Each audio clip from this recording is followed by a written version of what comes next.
Hello, welcome to an unplanned episode of Chew the Fat. We had to postpone our Spartacus review and discussion episodes 5 and 6 because a couple of our panel were not available, and we don't want History Bro to miss out on the full-on gayness of Spartacus. So I don't want to deprive him of that experience. So this is a stream I've been wanting to do for a while, and being a kid that grew up through the Cold War in the 80s, with movies like Rocky IV and Red Dawn, I thought it'd be interesting to sort of look back at some of the films that were made in that era that took on that topic, as well as some of those movies that took on the subject of potential nuclear war and stuff like that.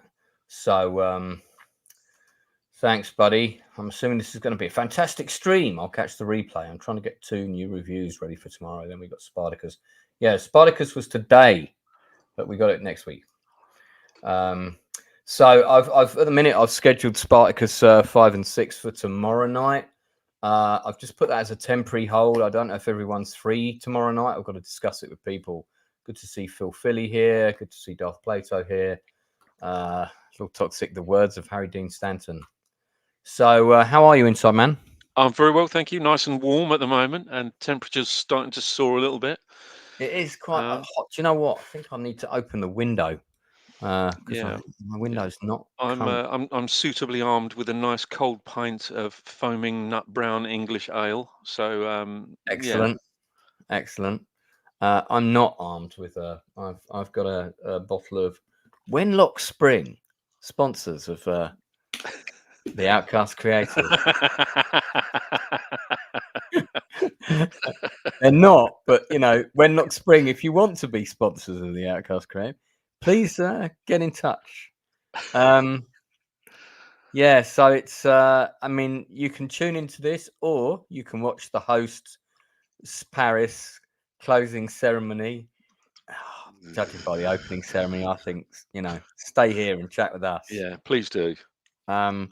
But it's interesting that Ukrainian forces have actually penetrated into Russia, and that was one of the things that made me think about. It'd be a good time to do that stream. So we'll get into it. That was a trailer for Red Dawn, which I saw at the cinema with my friend Martin, actually, who I hooked up with yesterday. There was a Red Dawn remake which ran out of money halfway through the production, or also went through loads of massive, expensive rewrites because suddenly they didn't want to offend China. So the enemy had to be changed halfway through filming. So they run out of story and enemies as well. So Yeah, that was. And if you watch the movie, it's clear that they sort of just gave it all to the editor and said, "See what you can do." It's a terrible film. It just suddenly ends. It's like, it's sort of it's just not very good. But anyway, I mean, was Red Dawn the first one of these? I think it probably was. There were probably a couple of minor ones that came before, I should imagine, that weren't necessarily as big a box office draw. I suppose, for all intents and purposes, this is, in essence, kind of, if you like, a Brat Pack film, really. It is, actually. That is a good point, because it's came out around that time, and pretty much everyone in it is a member of the Brat Pack, I would say. So that's absolutely true. By the way, our apologies for this stream also being late. We were originally going to start at 8:45, but I've just confirmed that director Tom DeCillo is going to be coming on the channel. In fact, the interview is happening with him on Wednesday, so it's happening very soon. And I was on a call with him, and we were trying to get the technicals to work, and we were having trouble with the audio, so that's why the stream started late. So that is the trailer that was released in the UK, the one I just showed. One of the things I just noticed from that trailer, right, is it's got that shot of when the special forces unit arrive and they're paraded through the town. Yeah. That's straight out of that other movie, The Battle for Algiers. Yes, it is. Yeah, you're right. And I Yeah. just realised Yeah, well that, and I was like, observed. Yeah. that's definitely where John Milius, because it's John Milius, isn't it, that directed this? Yes, it is. Yeah, yeah. Yeah, that's definitely where that image comes from. Might see if I can get that up. Yeah, so this was released in 1984. It starred the late Patrick Swayze, Jennifer Grey, C. Thomas Howell, Charlie Sheen, Leah Thompson, the late Powers Booth, Darren Dalton, Brad Savage, Doug Toby, Harry Dean Stanton, and William Smith, who was often playing bad guys. And it was you sort of didn't know much about the background. It just you're straight into it. We're in the American Midwest, and basically the screenplay was written by John Milius and Kevin Reynolds, who would later direct Waterworld and Robin Hood, Prince of Thieves. And it's a fictional World War III, centering on a military invasion of the United States by an alliance of Soviet Warsaw Pact and communist Latin American states. And the story basically follows a group of teenage guerrillas known as the Wolverines, which was the name of the football team in Soviet-occupied Colorado. So the film grossed 38 million against a budget of 17 million. So it's generally considered to be not bad success. It caused quite the stir when it came out because it was height of Cold War, 1984. Was deemed to be a bit controversial at the time. Some people, I suppose, might say that the film was right wing. The movie was originally called 10 Soldiers. That was the name of the original script written by Kevin Reynolds. But they wanted it was written more as an art picture, and they decided to sort of, it had far less big budget action scenes. It was much more kind of the original script was all much more set in the mountains, and they would be picking off like little patrols. There weren't scenes with them attacking tanks and blowing up Air Force bases and this kind of thing. And but the script went through changes. The chieftains of MGM kind of got a better idea. Why not make a teen Rambo and turn the project over to John Milius, basically, who loved war movies. Yeah, and also being a very let's just say he's interested in guns, whether it be a healthy or unhealthy interest. Yeah. So this is an interesting fact about this movie. John Milius was signed to direct at a fee of 1.25 million plus a gun of his choice. Oh, there you go.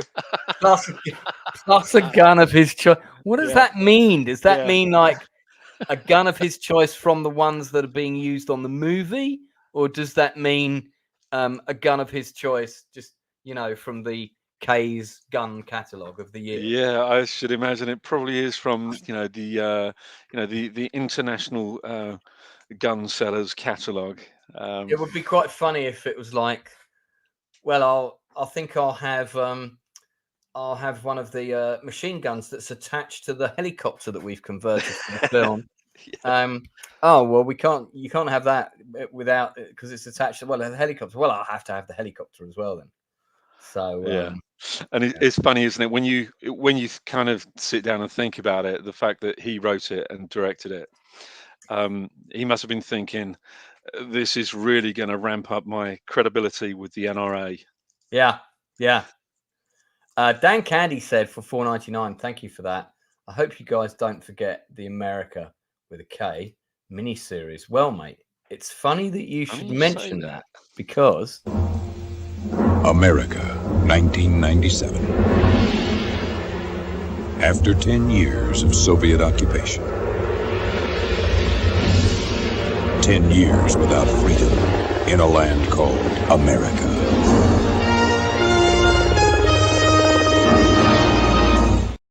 So no, I haven't forgotten about that one, mate. That's why I got that already. We'll talk about that separately in a minute. It's a very, very different animal to Red Dawn. It came out, I think, in '86. But yeah, we'll get into it. So, Inside Man, did you see Red Dawn at the cinema when it came out? I did, yeah. There was a big group of us that went to see this. It was, I mean, I just remember, the TV spots, and then watching the a little bit on Film 84 with Barry Norman, talking about it, and I thought, yeah, that's kind of quite up my street. I Yeah. mean, I was quite interested, probably like you, quite interested, although very fearful of the fact that we were living through the Cold War. Um, and I guess I wanted to see something about it. It was always, World War II or, the Napoleonic War stuff that would generally, I wouldn't say subjected to, but shown on TV and in theaters. So this kind of felt like a really nice, nice, what terrible word to use, but a kind of a nice departure from all of that.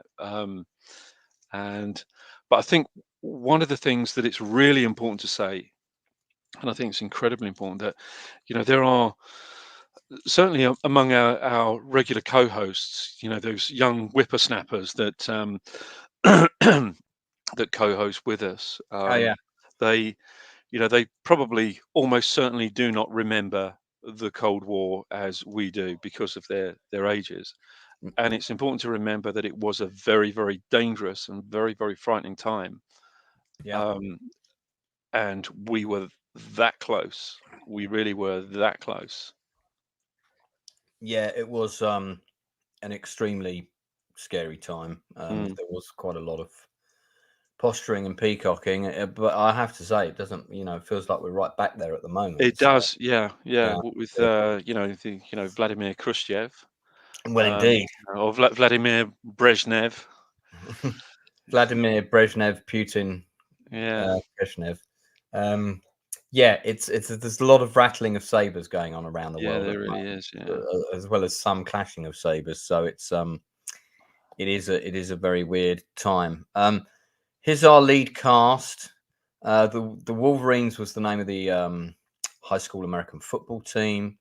At the time, most of these actors were probably in their, I want to say they were probably in their early 20s. People might remember that Brad Savage, who now I think is I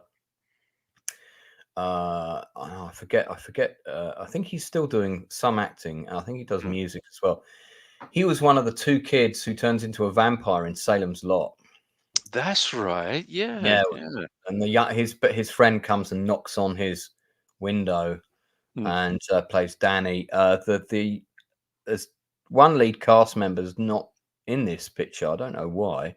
Who's called Aardvark, and he's the one who gets shot on top of the tank, and is killed in that sequence. He's now a property realtor.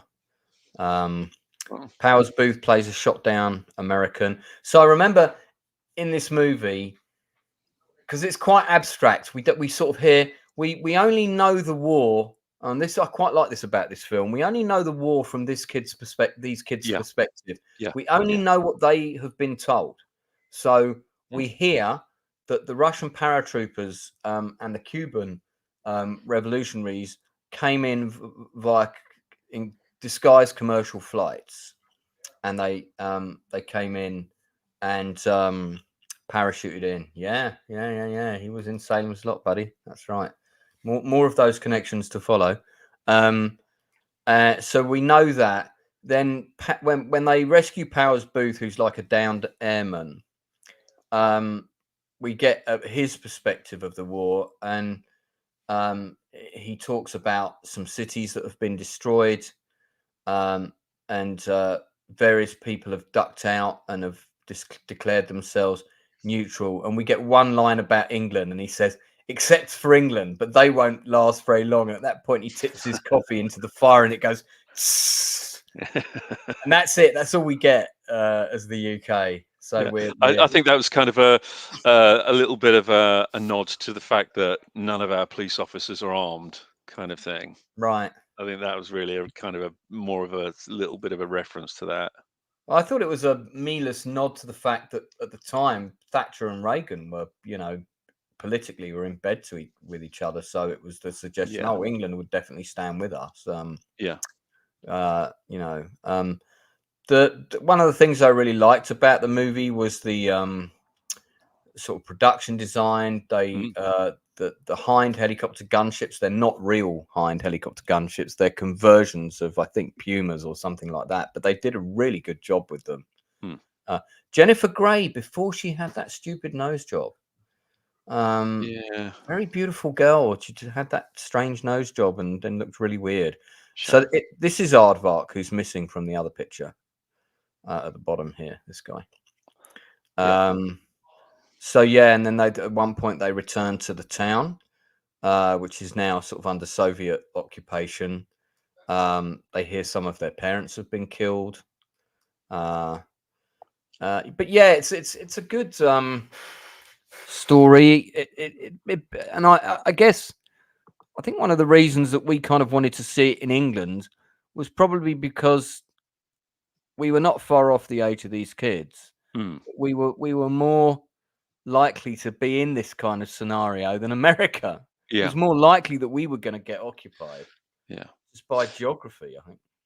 And what's rather strange is that, and it's quite odd, really.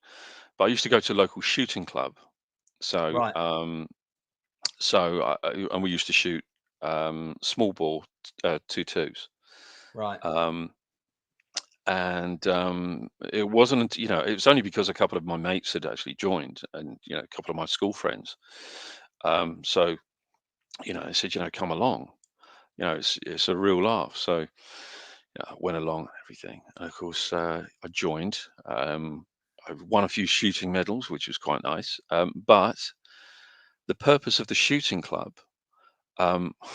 which is, and it does sound rather odd, but was to make sure that there were young people of a certain age that were able to fire a weapon in the event of a Soviet invasion.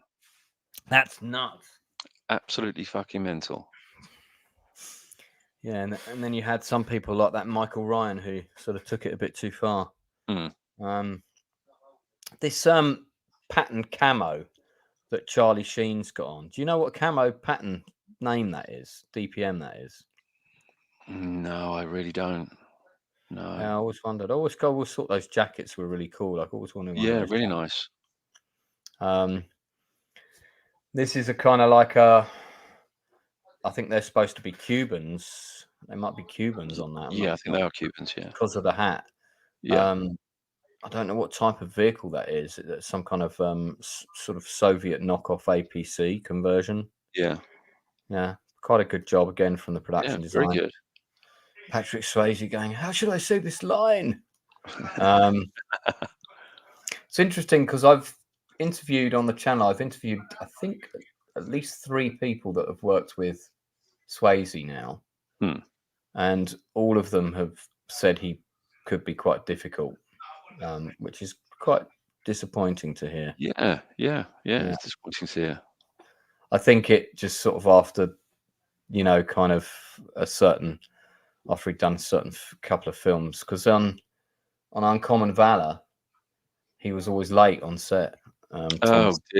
Thomason was saying, well, not always, but he started off by doing that, and Hackman tore him a new arsehole. Yeah. I mean, it's such a, it's strictly verboten, to be late on set. It really, it's like the cardinal sin. Now, I own that. I own that vinyl. Nice. And that's the most expensive soundtrack I've ever bought. It was about 80 quid. Wow. Came from Tower Records. But when I first saw it in HMV, it was £200. Can you believe that in the 1980s? That's how expensive it was. Yeah, import, no doubt. Yeah. It wasn't available. Wasn't available generally. So these are all the locations where the film was shot. You got that kind of like the symbolic thing with the statue, Theodore Roosevelt statue, Rough Rider. So this is all before the invasion kind of starts. There's a Wolverine's jacket. I bet those are worth a few bob. I bet they are. Yeah, because they must have had sort of like maybe a couple of dozen made up for the film. Yeah, it's a shame, isn't it, that back in this particular time, nobody really put a great deal of value on sort of props and wardrobe, in terms of what the or saving them for example, for collectors. But now it's like a thriving market. Yeah. So for the film, they must have done a real parachute drop onto the high school football field. Yeah. For the film, because you can obviously this is pre-CGI, and this is this wouldn't have been like people jumping off of platforms out of shot. I'm pretty sure this was a real drop because there's quite a few. It does look like it. You're right. It looks pretty authentic. Yeah. That's an interesting thing about the film. Leah Thompson said the original cut of the movie featured a love scene between her and Powers Booth. Oh, really? But it was cut out after some previews because of the age difference of their characters. Yeah. And she said that was the main reason I took the movie. It was such a terrific scene. Yeah. So, this is interesting as well. Some of the weaponry devised for the film did not work. Futuristic helicopters created for the film did not have FAA approval to fly over people. Well, they certainly did. The cast went under an intensive 8-week military training course.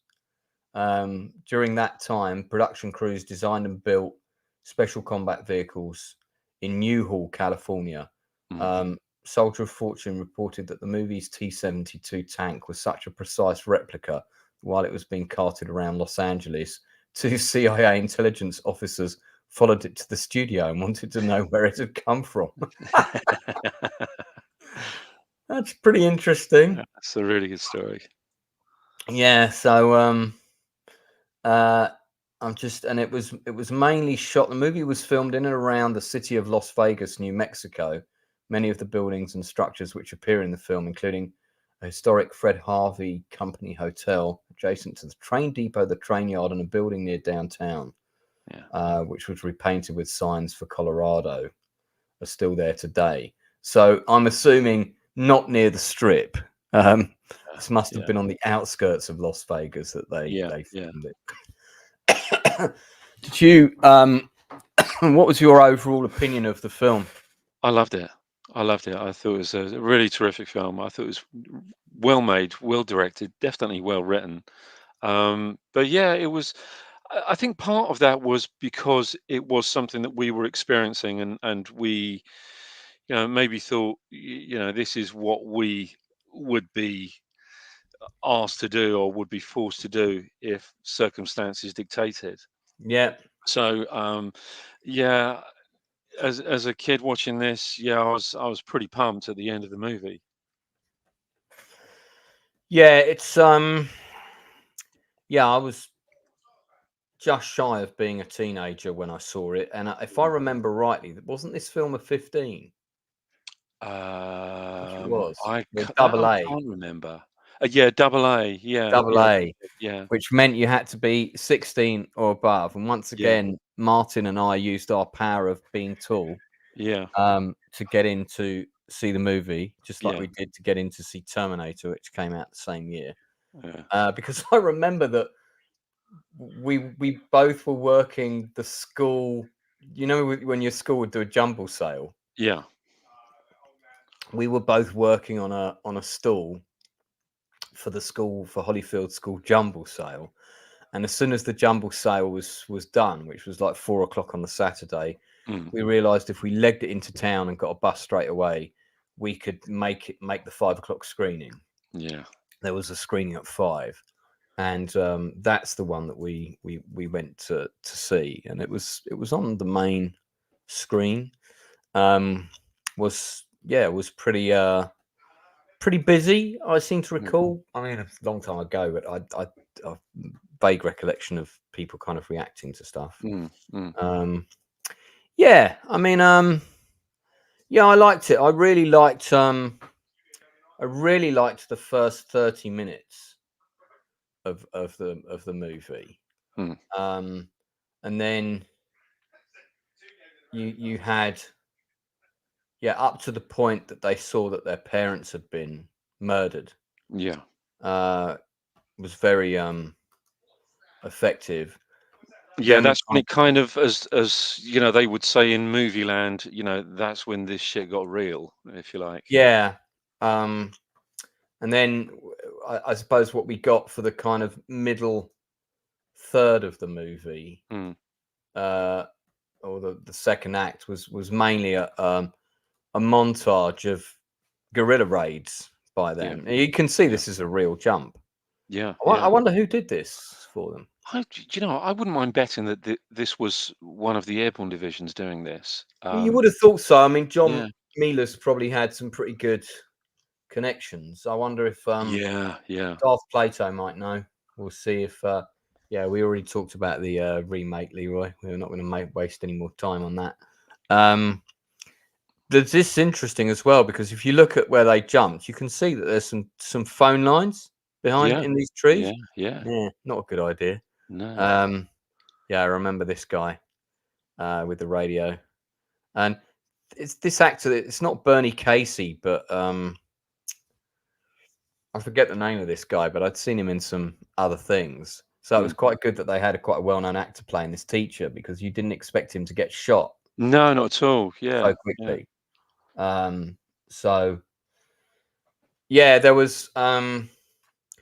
Dan mentioned my only gripe was that I wanted more of an epilogue on how the war ended for closure, because that the two of them that are left, they go through no man's land. They get to free America, and then there's a monologue, isn't there? And it says, "In time, this war, like all wars, ended." And they talk about the names on the rock. Yeah. And I always remember my friends saying, "Well, this friend of mine who was a bit leftist, he was, oh, it's obvious America won." And I said, "It's not obvious America won. You don't know. It just says, like, in time, this war ended, like all wars ended." Yeah. There's actually a guy there's a guy in the air there coming down right in front of him. Look at that. It's really, they must have timed this really well, because you probably wouldn't have wanted to do too many takes of that. No, that's got to be a one-take deal, you know, rehearse and rehearse and rehearse. I would think that probably the camera set up in that doorway, as well as the shot of him, you know, them coming down and the camera shooting out, and all of that stuff was probably all shot simultaneously with 2 or 3 cameras set up ready to go. Yeah. And then what they would have done is then they would have filmed all the reverses where we don't have people dropping in. Yeah. So you can tell this guy's a bad guy. Just look at that tash. Yeah. Damn. Yeah. No, I always remember when they shoot into the window, there's one kid who doesn't duck in time. Who's there he is. That was a small role for you. Yeah. And the RPG going into the going through the corridor, and they blow up the school bus, and we'll talk about America in a minute, but funnily enough, the 3 things that sort of covered this topic from an American perspective at this time were this: America, and Chuck Norris Invasion USA. Now, it may surprise you to learn this, or perhaps you won't be surprised, that during my because I was copying a lot of films at this time. I was getting like a massive film collection, and I had 2 VHS decks connected to each other. I thought, this might be fun to like edit this all into one movie. And I did. I took the America TV series and took it all apart, and started off with the invasion of USA, which you don't see in in Amerika, and I took all the stuff from the beginning of Red Dawn for that, and then I interspersed loads of scenes from Red Dawn throughout Amerika, and then sort of had Chuck Norris like saving the day, and then combined all three big battles together Yeah, at the yeah, end. It was mental. yeah. I bet it was. If I did an edit of that now, it would seem completely insane. It wouldn't work Yeah, like the Bridge Too Far one. yeah, yeah. But it was on, and I had it on 5 VHS tapes, and they were 3 hours each. So it was like Wow. this mega sort of invasion of America Yeah, yeah, series that I created. And yeah, I remember the final battle was kind of nuts. But yeah, there we go. And you've got some more coming down in the town. So they probably must have done. I wonder if that was set up at the same time, and that's another camera here, or probably did a couple of jumps, I reckon. yeah. Maybe sort of 2 plane loads. So yeah, this is a whole proper street somewhere in the outskirts of Las Vegas is where this was shot. That's Aardvark's dad. Yeah, and this is when they arrive at their dad's kind of garage, and I always remember the line somebody says, "Grab some toilet paper." Do you remember that? Yeah, yeah. You can see Thomas Towell says, "Grab some toilet paper." Yeah, so Yeah, it's a good little movie, and I think it still stands up now. It's I've watched it a few times. I think I saw it at the cinema twice, actually. Mm. I think me and Martin went back to see it again. I like this character. This is one of the things about the film that I thought was quite brave, considering the temptation obviously would have been to sort of, portray all the Russians as and there's that actor that sort of short little Weasley actor, I'll get his name Yeah, in a minute, yeah. who plays one of the Russian commanders, and he's always playing bad guys, and he's cast in this. Then this guy plays this Cuban commander, and he sort of, his narrative is, he's writing the letter home, and he's disillusioned with the war, and he just wants to go home, and I kind of liked that. Yeah, yeah. That whole storyline really worked for me. Yeah, and then of course eventually they go and live in the mountains and so on and so on, and they're learning to hunt and got to drink the blood of the deer, which turns C. Thomas Howell into a complete mad person. But yeah, there's a lot of really good stuff in this. The action's really well done.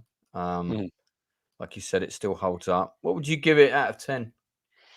Oh, definite 8. Yeah, I think I'd probably give it an 8. And I've got the vinyl. As you say, the art direction in this, especially with the vehicle transformations, and I mean that's terrific. I mean, Yeah. the way they've converted these vehicles, whether it be tanks or helicopters or jeeps, just really really convincing. Leroy gives it 10 out of 10. He's a big fan of this. Yeah.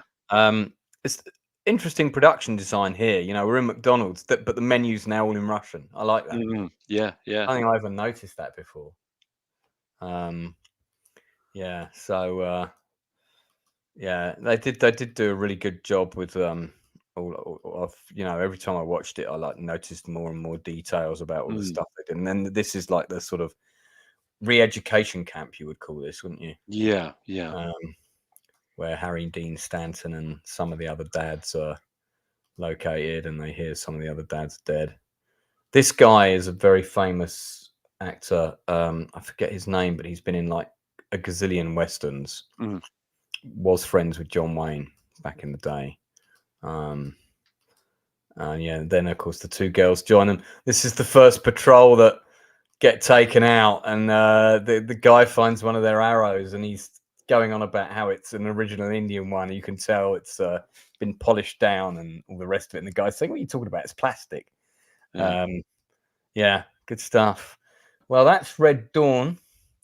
Let's just have a quick look. I just want to see who the actor is who always plays Russian bad guys in the cast, and also the other guy we were just talking about. So there's Brad Savage now. Oh yeah, it's this guy because he was in quite a few Bond movies. This guy, Yeah. the ball, yeah. He was in Russia with Love. Doesn't he? He gets the that woman who's got the knife that comes out of her boot. Rosa Klebb. Yeah, she takes him out, I think, because he fails in his mission or whatever. Yeah. He always played really similar characters. I mean, because he had that kind of look, didn't he? He had the sort of like Russian bad guy face. And then the old boy who oh wow, Pepe Serna is, I didn't realize that was Aardvark's dad. Pepe Serna, that's the guy who gets the chainsaw in the bathtub in Scarface. Oh, of course it is. Yeah, he's still alive. Actually, do you know what? I actually reached out to him. I found him and I asked him to come on for an interview, but I don't think I ever heard anything. Maybe I should double check just in case. But yeah, he's still around, and he's 166 actor credits and still going. Very respectable. Yeah, so he plays the dad of the Mexican boy. Lane Smith plays the mayor, who also played the mayor in the TV series of V, and he plays exactly the same character. Most of his scenes were cut from this, but where's the guy? Where's that old boy? Is it Ron O'Neill? No, Ben Johnson. That's who I'm thinking of. That's the guy. This is that guy that's been in, played cowboys, been in absolutely everything. Yeah, he was an amazing actor. Didn't know he played Dillinger in the 1973 version. I don't know if I've seen that version.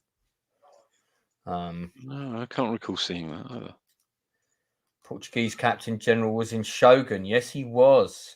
Yeah, that Weasley guy was in the original Shogun.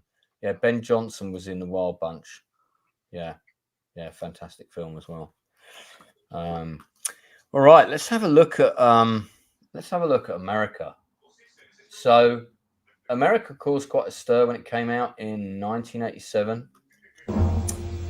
America, 1997.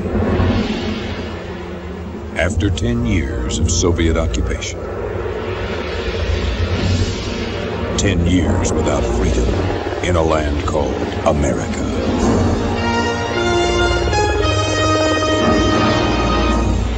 They say I gotta live with you, eat with you. And I gotta talk to you. Like it or not, I'm your son. You lost the land. I gotta see my kids. As far as you're concerned. So this was this is one of the video covers. We did not get this on terrestrial TV in the UK. No. It came out as a 3 video cassette rental.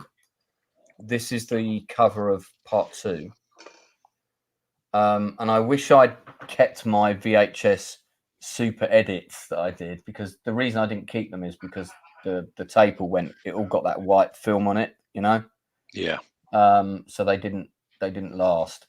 But I also kind of did these kind of botch covers.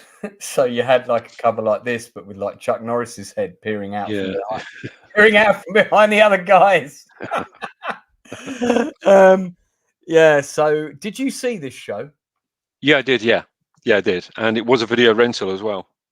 So it's a funny one because it's sort of, on the one hand, it's set 10 years after a sort of Russian invasion of America, but the invasion didn't take place in the traditional sense. The backstory is that the American social infrastructure broke down, which allowed Russian elements to come in and sort of take it over, a bit like what Putin's trying to do with the election.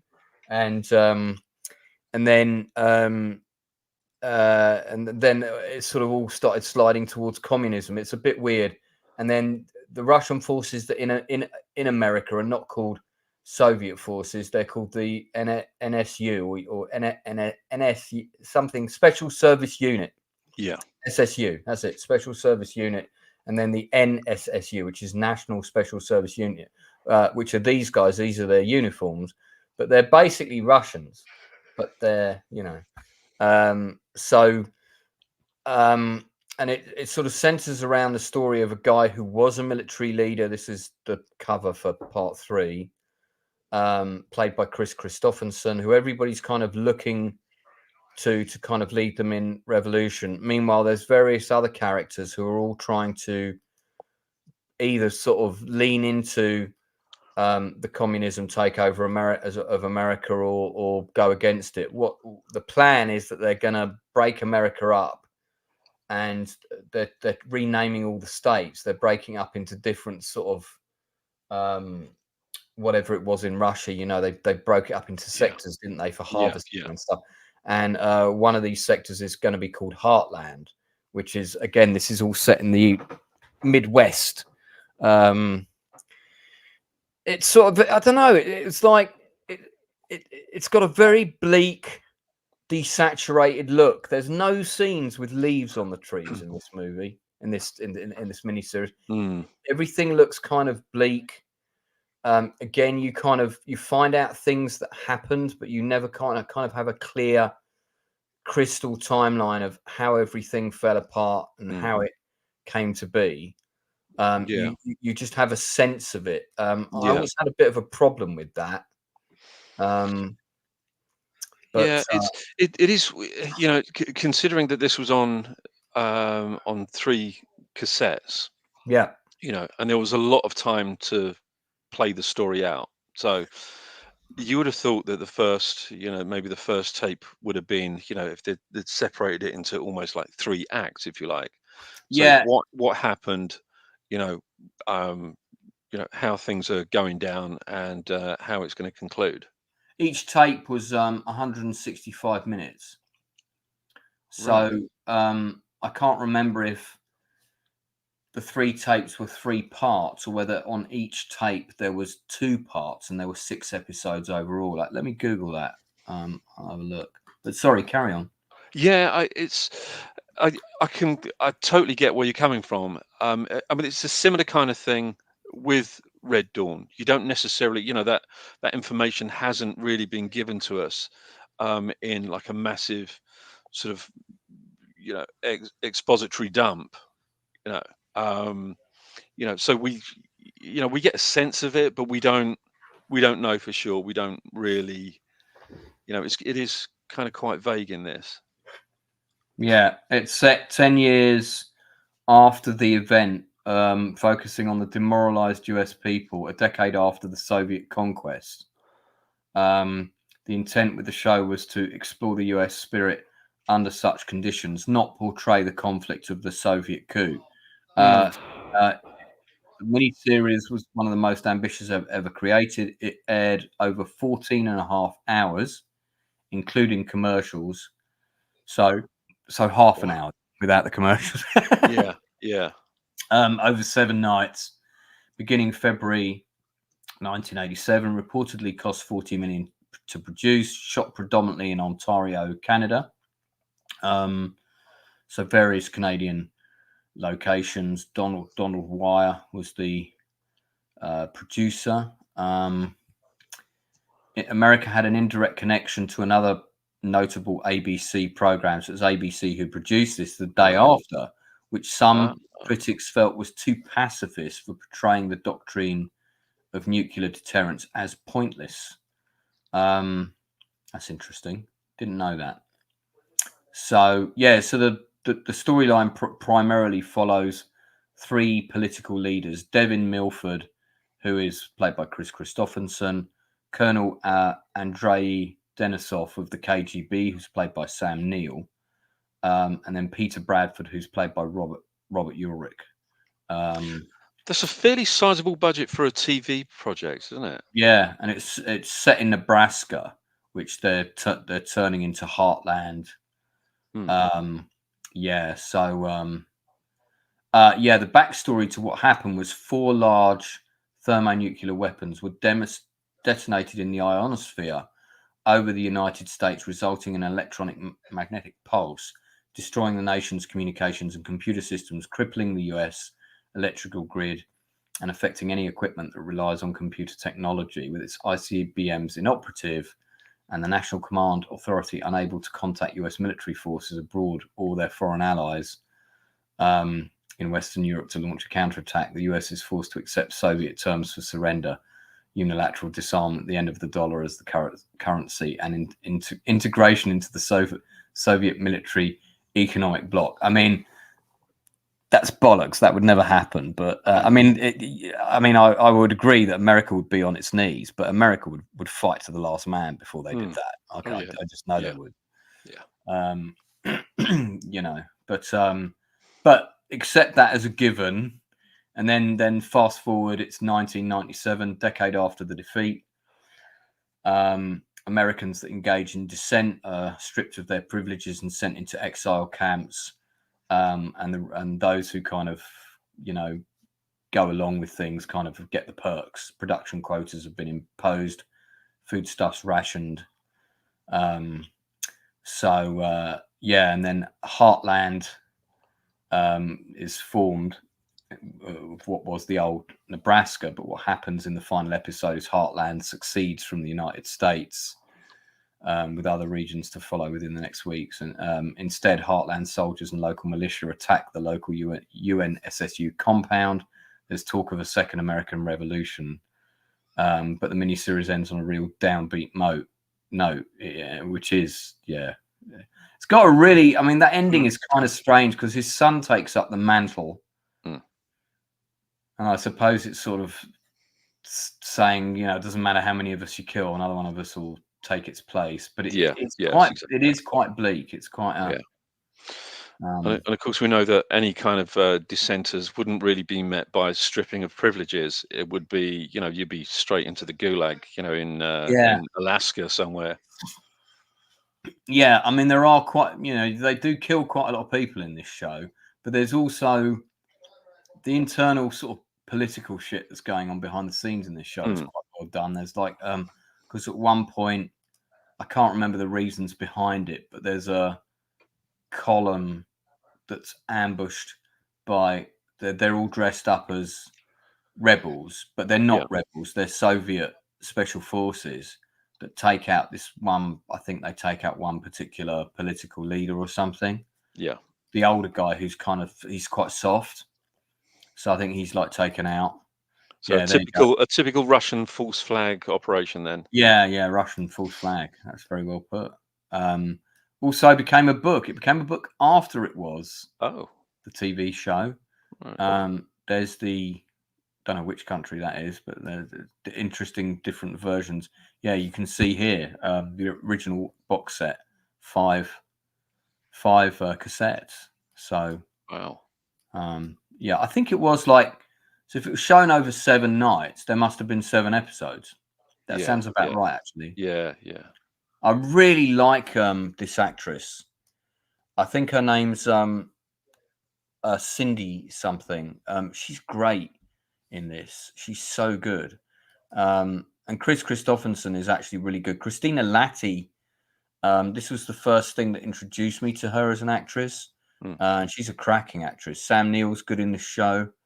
But I don't know. It's kind of sort of, it is quite, the final battle sequence is really well done, but can I recommend it to someone to go back and sort of invest 7 hours of their time? Probably not. I'd probably just say just watch the last episode for the action. Yeah. It's a heavy watch, isn't it? You have to invest an awful lot of time, and it's not like you're getting any kind of any kind of satisfying conclusion to it. Yeah, I think it sort of was going for realism, which I get, but it's also got to be entertaining. Yeah. I don't know what the public reaction was to it, but I don't know if you remember, but this series made the news in the UK. That I don't remember. Yeah, it was on the 6 o'clock news. That was the first time I heard about it, and they showed a couple of clips of it. Yeah. And I was all I was looking at was helicopters shooting people along streets, and I was like, oh my God, I've got to see this. It's not been shown on American television since its original telecast on ABC. Wow. Was released on Anchor Bay Entertainment on VHS in 1995, but no official DVD release was has ever happened. So that's pretty interesting. Yeah. I wonder why that is. Yeah, I mean, maybe because of audience reaction that they feel that there's no real, market for it. But I just think that everything should be made available to everybody. We should have access to, shows and movies that, have been made that, we can dip into if we're in the mood for it. I mean, as I said before, um, you know, perhaps part of it is that it's quite bleak and there's no true satisfying conclusions Yeah, to the entire story. However, I don't necessarily always like those frilly bows and satisfying conclusions. I do sure. like to, yeah, I kind of like that, when something's left for me to work out my own ending. Yeah, Um, uh, but yeah, it's quite downbeat. I wonder. I'm just checking to see if it's actually on. Yeah, it is on YouTube. So if It is anyone wants to see it, right. you can. I'll just put the link for the first episode up. You can watch it on YouTube. It's all there. I may put it on in the background. So I'll probably just want to edit it into my Chuck Norris version again. That's why I was like, oh, this like show's got like loads of good shit in it, but I don't like the way it ends. Right, I'm going to edit it into Red Dawn, and we're going to have the Red Dawn Chuck Norris ending. This is a bridge too far all over again. It is. It is. I don't think it worked quite as well. Talking of Chuck Norris, I've got this on Blu-ray. I've got the soundtrack on vinyl. Yeah, Jay Chataway, isn't it? I think Jay Chataway. Jay Chataway, yeah. I mean, it's funnily enough, when this film dropped, I remember it being advertised on. I remember it on Barry Norman. Mm. And the clip that they showed on Barry Norman was the clip where the terrorists go and put the bomb on the side of the school bus. Yeah. And then dash off down the road. And that's a rubbish clip, man. Yeah. But it's probably it was an 18 certificate. It's probably the only clip they could show that wasn't didn't have lots of people getting machine guns and stuff. Yeah. But when I saw that something clip, without a body count. Yeah, when I saw that clip, I thought, oh, that looks lame. But I rented it as soon as it came out on video, and I thought, oh, this is kind of cool. It's very silly. For anyone who hasn't seen it, it's more of a kind of terrorism movie, a combined force of Cuban and Russian expats land in World War II invasion barges on a Florida beach. Supposedly incognito because no one was checking the radar system that day, and are stowaway in trucks overseen by the late great Richard Lynch, who is playing the main bad guy, who's unimaginatively called Rostov, just in case we're not sure the Russians are behind it. You might as well have called him Stalingrad or something. Yeah. Rostov, it's time to die. It's Rostov. He's an old enemy of Chuck's. This was predominantly shot in Atlanta. It was one of the first sort of big action movies to be shot in Atlanta. So this was at the beginning of like Atlanta starting to get its act together with film production. But I have to say, like the big climatic ending, it's got everything bar the kitchen sink in. There's a lot of toys, and it's quite fun. It's nonsense, but it's fun nonsense. It is, and that's the big difference between something that's really. I mean, we have to take this with a huge pinch of salt, and it's a very tongue-in-cheek movie. It's it's not meant to be taken seriously. It's very kind of very comic book, but I like it. I do like it a lot. Darth Plato says, "How about Bridge of Spies? Great Cold War movie." Coming on to the more serious stuff in a moment. Yeah, no, I've got this. I watch it at least once a year. This lady, I believe the actress's name is Melissa Prophet. Man, I mean, she looks okay, but she cannot act. I'm sorry, Melissa, but she cannot act for toffee. Maybe she could, and she was badly directed. I don't know, but she really is terrible in this movie, and she's done almost nothing else. And it's funny because I watched it with Matthew Holmes, and I think we might have done a chew the fat about it. I forget, but I said to him, "So, Matthew, I think there's one thing that lets the movie down. Can you guess what I'm thinking?" And he went, "You're talking about the actress, aren't you?" So he was straight on that. But Richard Lynch really makes the movie work as the bad guy. Chuck Norris is definitely rocking the denim and the twin mini Uzi combo. There are some hilarious nonsense scenes in this, but yeah, I mean, it's, it is what it is. It's the ending is a bit rushed. There was a lot of stuff that was cut from the movie. Oh, was there?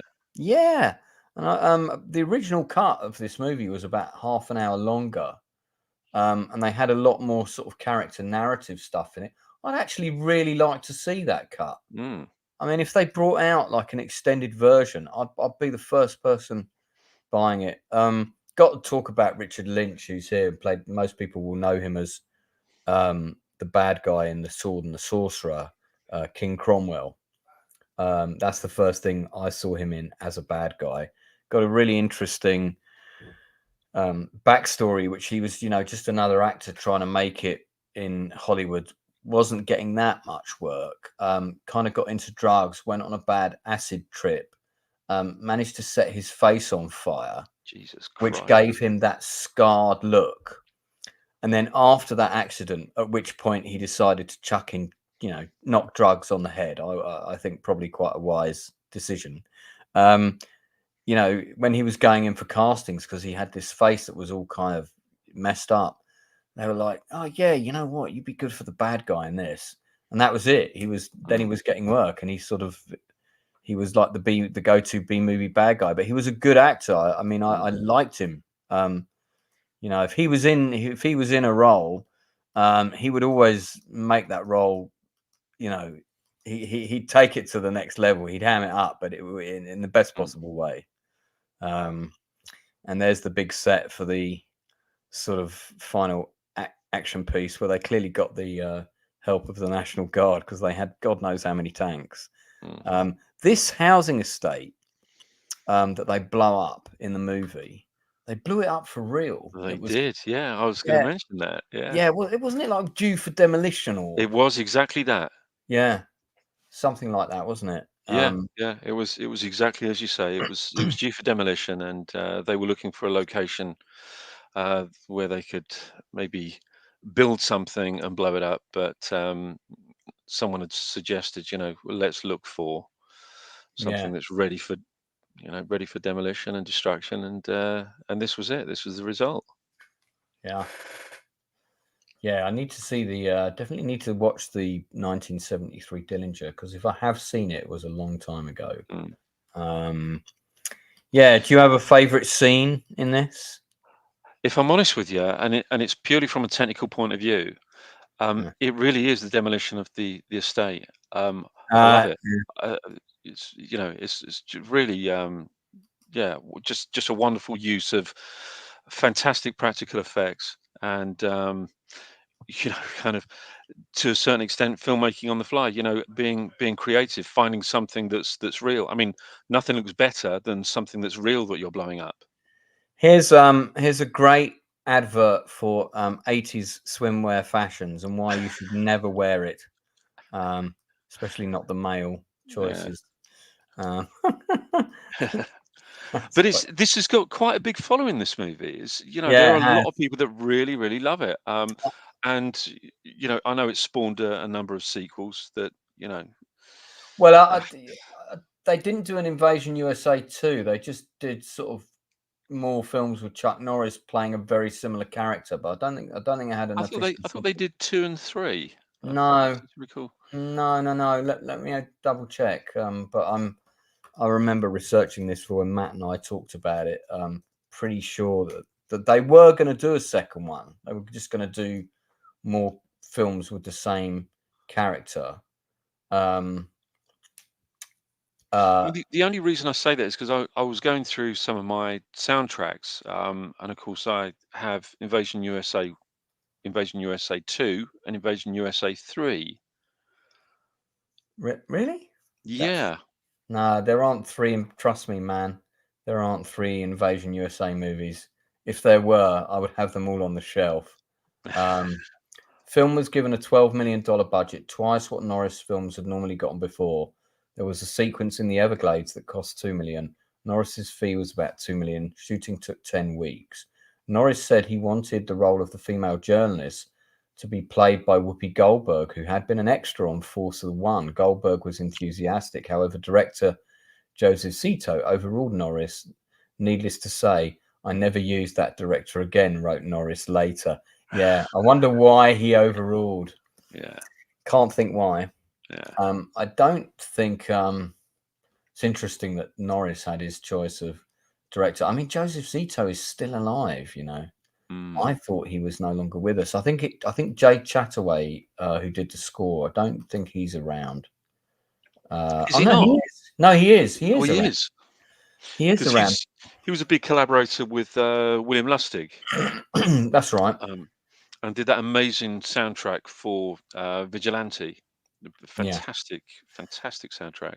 Oh yeah, here you go. So the original, the 1986 Avenging Force was originally intended to be a sequel until Chuck Norris turned it down.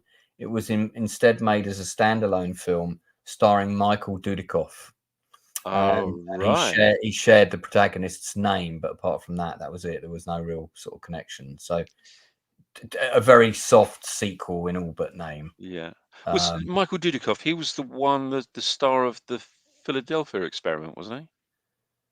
No, that was Michael Pare, who was in Streets Right. of Fire. Right. Okay. Yeah, I actually really like that film. I don't like the sequel that much, but yeah, this is interesting as well. The action scene in the mall. The mall was actually in the process of being rebuilt at the time, so they were able to go in and dress it how they wanted and destroy it. You know, That's same great. thing. I love that. I love that kind of filmmaking. Yeah, that sequence in the mall is extremely well done. Yeah. Where everybody's doing their Christmas shopping. I mean, the number of extras that you have in that scene Yeah. alone is quite a lot. This is that annoying kid who's blowing the chewing gum who spots the guy leave the bag behind, and it's like your packages. One of the things that was cut on the UK VHS release is the scene where he goes to trade the cocaine. I always remember that armadillo.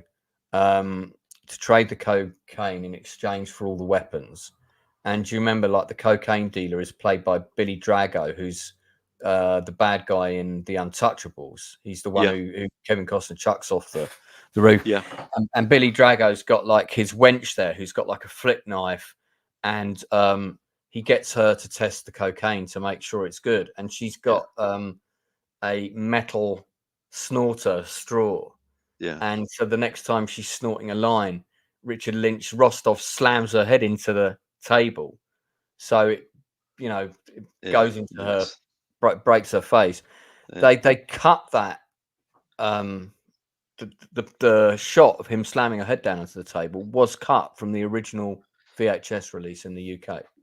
Good old BBFC. Yeah, so that sequence kind of didn't make any sense.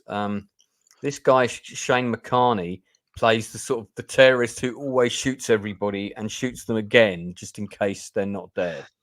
I'm curious to see how much other stuff he did. He was in the Ice Pirates' last film, Dutch Treat. Damn, so he's disappeared. There you go. Yeah, because that opening sequence on the boat, where yeah, of course. Remember that? Yeah. Oh, that's the girl with the cocaine straw. She's probably a stunt woman, I would imagine. This guy gets a lot of screen time, doesn't he? Yeah. Yeah. Yeah, I think Alexander Zale. Don't think he's still around. No, yeah, he must be the guy I checked who passed away in 2020. So, Canon, the seal of quality. Yeah. What would you give Invasion USA out of? Do you know what? For sheer entertainment, I'd give it an 8, without a doubt. I'd give it an 8. It's a fun movie. I mean, it's not a serious movie. No, but God damn it, I love it. Well, you've set up the next segment perfectly, because let's move on to a serious movie. I've got a trailer here. Tell me if you've seen this. It began in Berlin. A routine assignment for Sergeant John Gallagher. There you go, Sergeant. He's all yours. Yeah. You go to that court-martial, you better get those ribbons on your chest. Be all you can be. I think you're going to prison, Walter. You don't know where I'm going.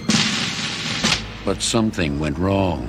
I need your help, Eileen. I know, they caught you climbing out the window of some lady's boudoir. No, I lost my package. A prisoner I was bringing back from Germany.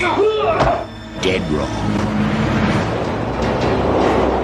Something weird has come up on this guy. Why would someone want to take the place of a guy going to prison? He gets into the country without a passport. Now he's in over his head. From all indications, we have an agreement. Damn it, Bob. We've exhausted the option. This is insane. Gallagher knows too much already. He has to be eliminated. Ralph Burns, Arlington Police. Somebody wants you real bad, Johnny. What, are you working for the Russians? If he doesn't get some answers, We've been set up. Let's get out of here. These people can be anybody they want to be. it may be too late Who are you working for? I'm a public servant. for everyone. Who pays you? Everybody pays me. Hasn't been a world war in 50 years, Sergeant. You ever wonder why?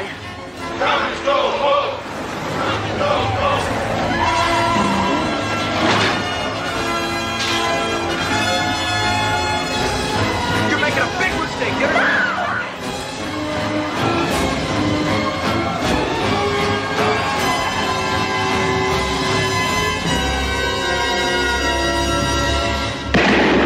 The package. Now, I saw that at a film festival in Richmond, of all places. Yeah. I think on the year of its release, which was it might have been slightly earlier. So 1990, 89 maybe. Mm. And all I knew about it was that Gene Hackman was in it, and Tommy Lee Jones was in it. Both actors that Hackman always been my favorite actor. And I thought, yeah, I've got to see this. It's an amazing film, absolutely fantastic movie.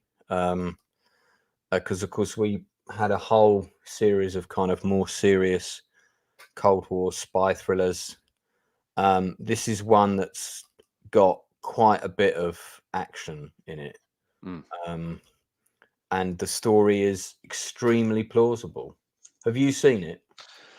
You know, I recognize bits of it, but I can't remember a single thing about it. I'm sure I have seen it. So to be honest with you, I may as well say I haven't seen it. It's quite interesting seeing these various alternative posters. That's quite strange. Like, for some reason, Hackman looks like he's in drag on this poster, which is really odd. So I don't like that poster. But it is I can highly recommend it. Right. To anyone who hasn't seen it. It's a really, really good movie. Yeah, that's on my list now. Definitely on my list. I'd give it a 9 out of 10. Yeah, it's really gripping, extremely well made. The last 20 minutes you'll be proper on the edge of your seat. And it's a really good story. You know, it's sort of it's one of those typical kind of we're gonna take out a leader on foreign soil who's not a hardliner and replace him with somebody else, and you know, we need to. You got these people that want to keep the Cold War going because those are the people that's the reason they think that peace still exists. And but it's good, and Tommy Lee Jones is great. Hackman's great in it. You've got the wonderful the lady from Blade Runner, Joanna Cassidy, I think her name is. Yeah. She's really good. This whole sequence near the beginning of the film is really well done. But yeah, it's good. I just can't. I can't believe that I can't remember anything about this. There are things that seem familiar to me in that trailer, and I do know the title. It might be that you've only ever seen the trailer. You've never seen the film. It may well have been that. Yeah. But it's definitely one that's on my list now. So thank you for that. Darth Plato is also going to watch it tonight. Yeah, I mean, yeah, it's very, very, it's very plausible what happens in this movie. Very, very plausible. For sure. Did you have any other things that fitted this category? There's Joanna Cassidy. Yeah, I was thinking, I know that it's one that you've definitely seen because I think we've kind of spoken about it before in the past. Codename The Soldier, or as it was in America, just called The Soldier. Yeah. That's so bizarre, right? Because Martin and I, when we met up for drinks yesterday, we were talking about when we first started going into films underage. And we were remembering between us all the ones that we ducked in to see. Yeah. And it's because we were both tall. And that one came up. And he said, "Oh, the reason I remember that one is because that's the first time we went to get the tickets. And because I looked old, he was 1 year older than me, and because he was slightly taller than me, he went and got the tickets while I kind of stood over looking at the posters." This is directed by James Glickenhaus, and anyone who's seen it will remember this sequence the film is really famous for, where there's a ski chase, and somebody during the ski chase in slow motion, it's very Sam Peckinpah style, rotates and fires a gun, and when somebody that launches off a thing behind them kind of gets shot at the same time. And I mean, there are so many memorable sequences in this. I mean, the guy, the prisoner, or we believe him to be a terrorist prisoner, and he gets shot in the head, and you see his brain splatter on the back wall. The guy with the Russian guy with the shotgun up his sleeve, where he blows the cop's stomach out. But I did like the ski sequence. It was very kind of James Bond. Yeah, but it was well done. Yeah, and the sequence where he's actually in the cable car just prior to, he's in the cable car, and of course the guy. that bit, yeah, on the screen now. Yeah, I think this is the ski sequence coming up. This was really heavily, there it is. This was really heavily trailered in the UK because then it was the selling point of it. I don't know why it's called The Soldier there, because it was definitely released as codename The Soldier in the UK. The big selling point was it was from the makers of The Exterminator. That's right. And The Exterminator was a film that everybody talked about at school, and the people that had seen it were always telling you the scenes, like when the guy was being attacked by the dog and he managed to get the electric bread knife and attack the dog with the electric bread knife and shit like this. And it was always like, wow. And when I eventually got round to seeing The Exterminator, which I think is Robert Ginty, isn't it? Yeah. Was in. It was kind of not all that, but by the time I saw it, I was probably a lot older. Yeah. I forgot Klaus Kinski was in this.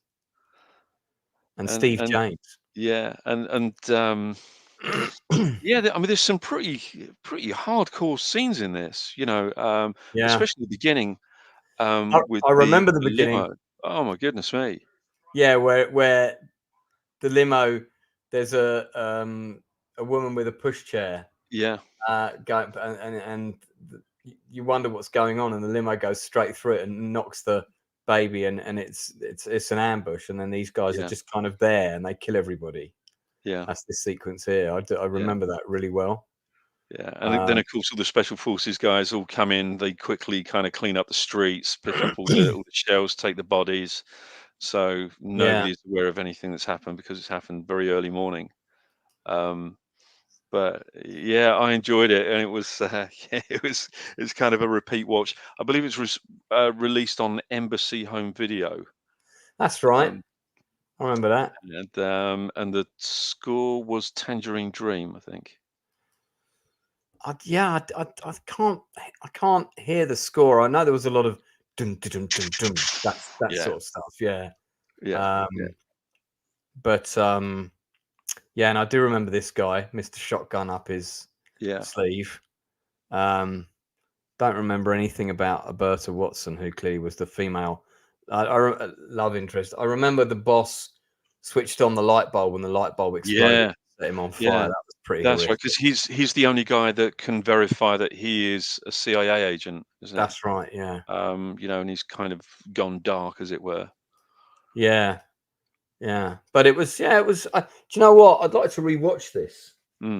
I rented it as well when it came out on video, and Ken Wall was one of those actors whose star was kind of on the rise. He did this. He did a lead in a Vietnam movie. I forget the name of it. And a couple of other things. And then it just sort of, after that, I don't know what happened. Yeah.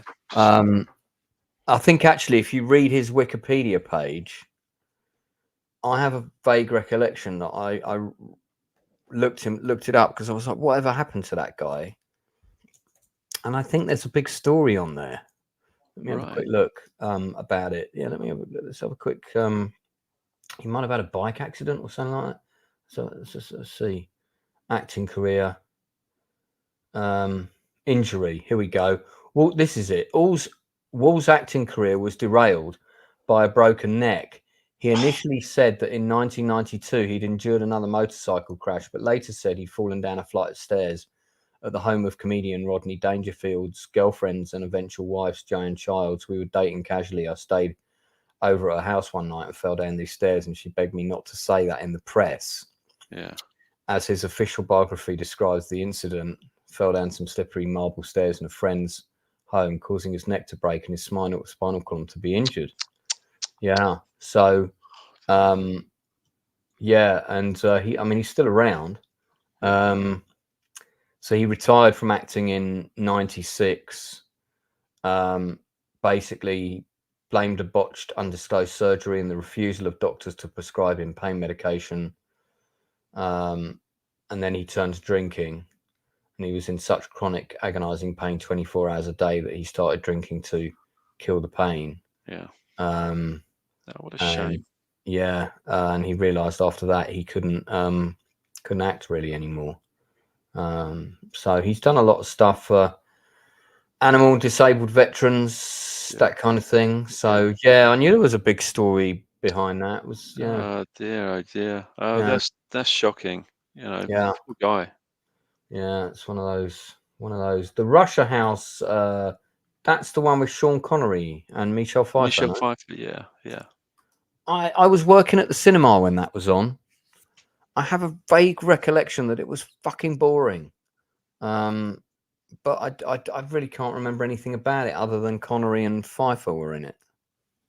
Yeah, I can't remember. I don't even think I've seen it. What would you give Codename The Soldier? Again, I'm going to have to say it was a real kind of revisit for me, you know. And every time I watch it, it just brings back those memories of when I was a youngster, you know, watching it. Yeah. I remember that we were very thrilled when we got in to see it because it was rated X. Yeah. In the UK. Yeah. And we were all like, oh, blagged our way into that, you know. And that was definitely the first one. I remember it being trailered. I remember telling my parents we were going to the cinema, and they asked what we were going to see, and we lied and we said we were going to see something else, Blue Thunder or whatever it was. And my mum was like, what was the film like when we came back? And I was like, yeah, you know, it's Yeah. I mean, I'd give this an 8. I would, if I'm honest. It's just kind of, it's one of those that, you know, brings back memories and holds a little bit of a special place in my heart. So yeah, I think 8's pretty fair. It's just the Russia House. It was, like I say, it was on at the cinema when I was working there. I just vaguely recollect that they fall in love or something. Fred Shepsey directed it. It's got a good supporting cast, but I just remember it not being that exciting. So I'm not inclined to sort of track it down and watch it again, really. No. One of a similar ilk that I did like, that I saw at the cinema in '85, that I also have the vinyl, soundtrack for, which I did watch again, not that recently, but I have seen it in like the last 10 years, was White Nights with Oh, Michelle and yes. Yeah. Gregory Hines. Yeah. It's funny. I mean, you'd think from this poster, which I've never seen this poster before, you'd think it's some kind of like religious experience movie. You know, about people connecting to heaven or something. But no, this is now I can't remember if this was based on a true story or if it was fiction. This is the UK poster, but it's basically Baryshnikov he's been on tour somewhere. He's a Russian dancer that defected from the Royal Russian Ballet Company. He's on a plane. The plane crash lands in Russia. He tries to destroy his passport, and anyway, he basically gets taken back and is imprisoned. Gregory Hines is a sort of pro-communist American dancer who defected to Russia, but has realised it's a bit crap and is now disillusioned.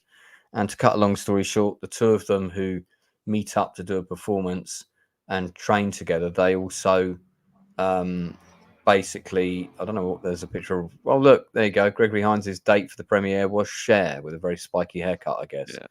But they meet up and kind of plot to escape to get back to America. And I forget this actress's name, but she's very good. It's pretty good. The plane crash at the beginning, they did that for real with a full-sized jumbo. And they took its wing through like a radar thing on next to the runway that blows up, and they did that full size for real, which I was quite surprised to Wow, learn. that's impressive. Yeah, I just wonder if there's a photograph of it here.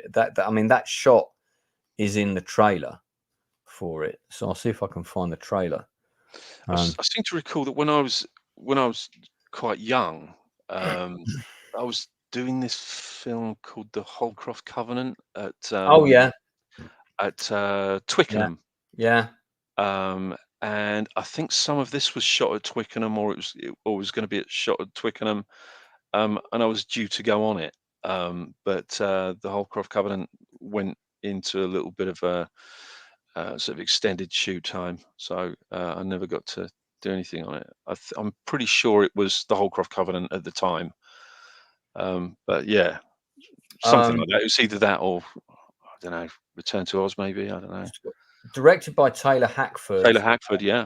And this is the film on which he met Helen Mirren, who then became his wife.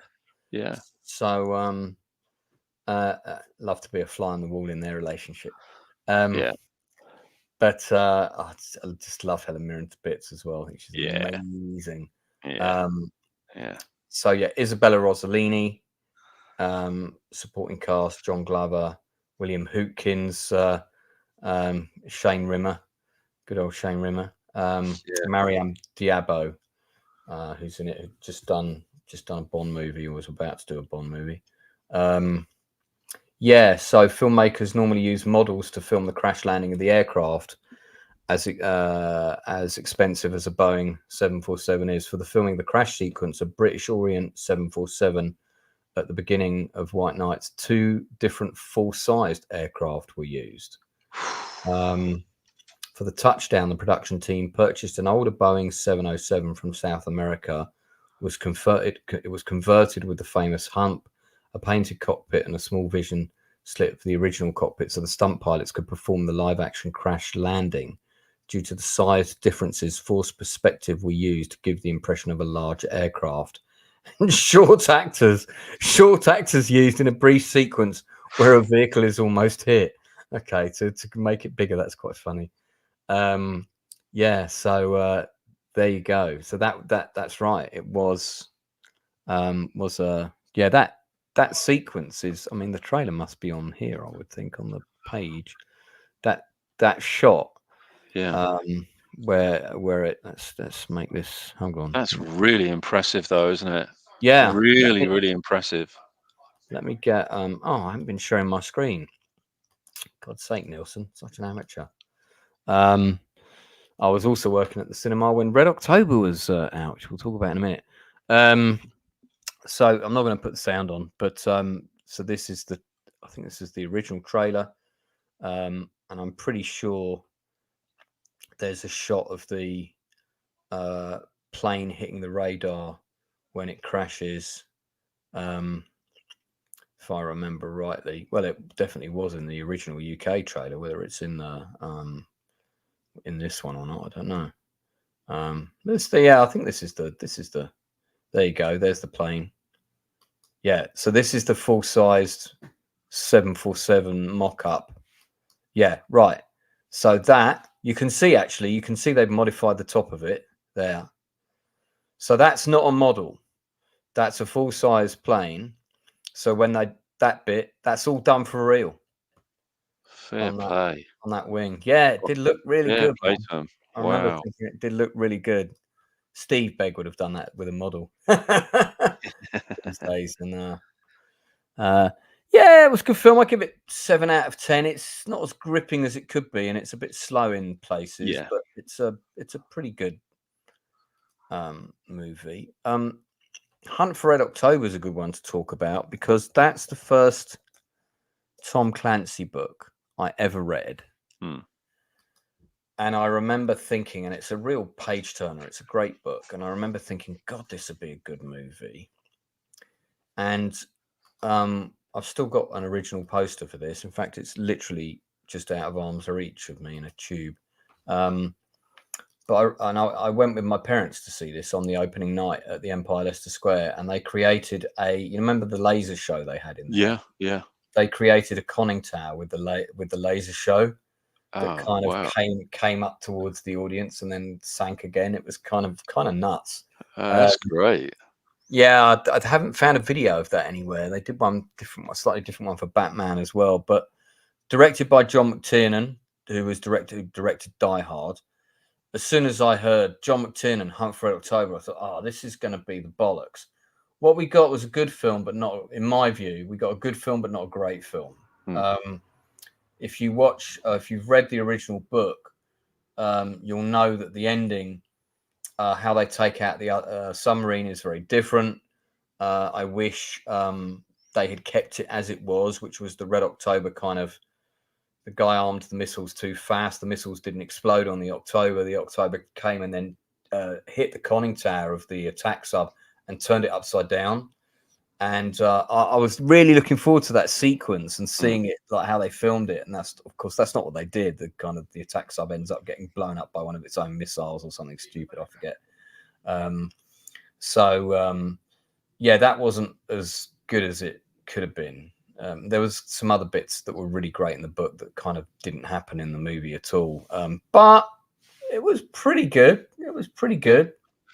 Yeah. I mean, it was quite a big, a big tentpole movie, if you want to use today's phraseology, of the time, wasn't it? It was a pretty big movie.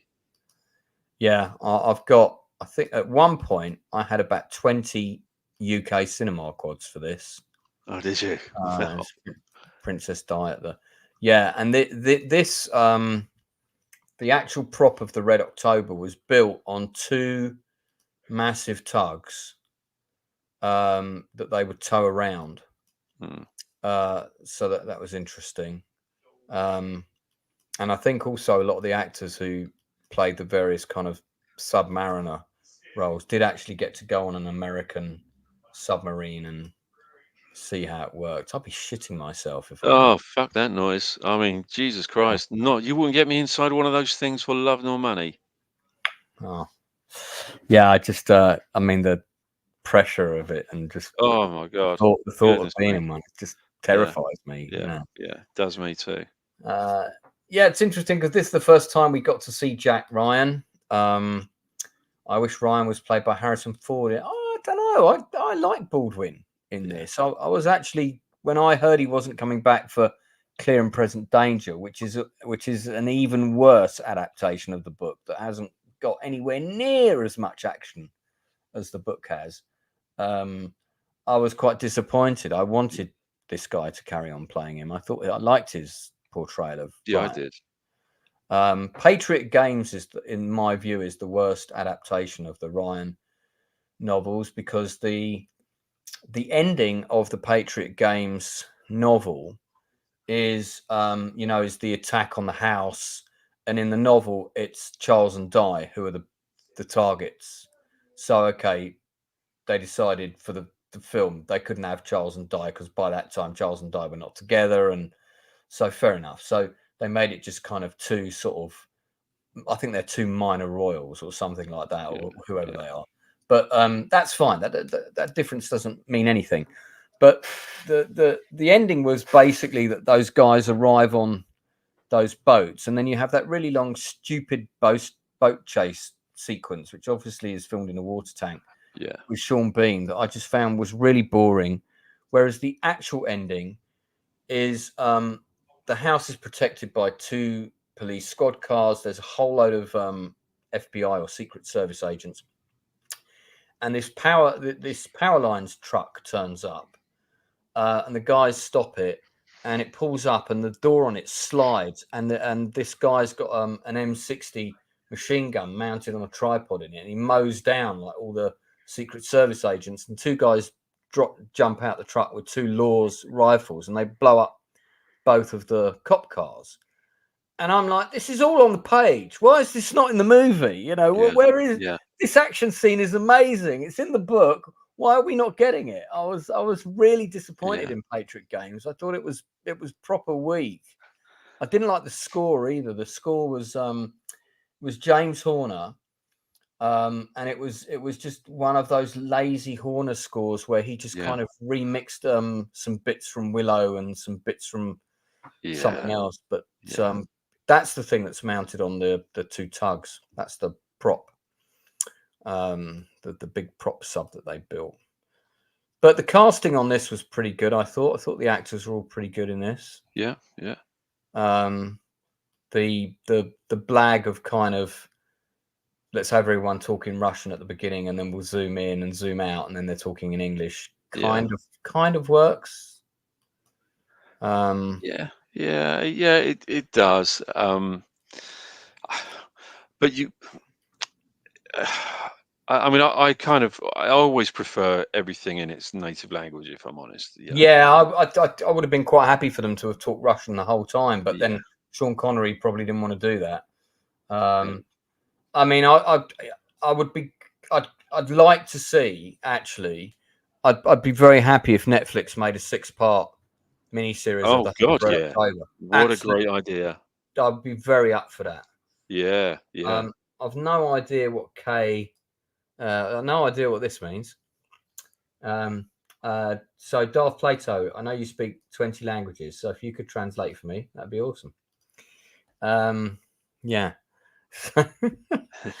But interesting. This scene always annoyed me because it was so like obviously blue screened.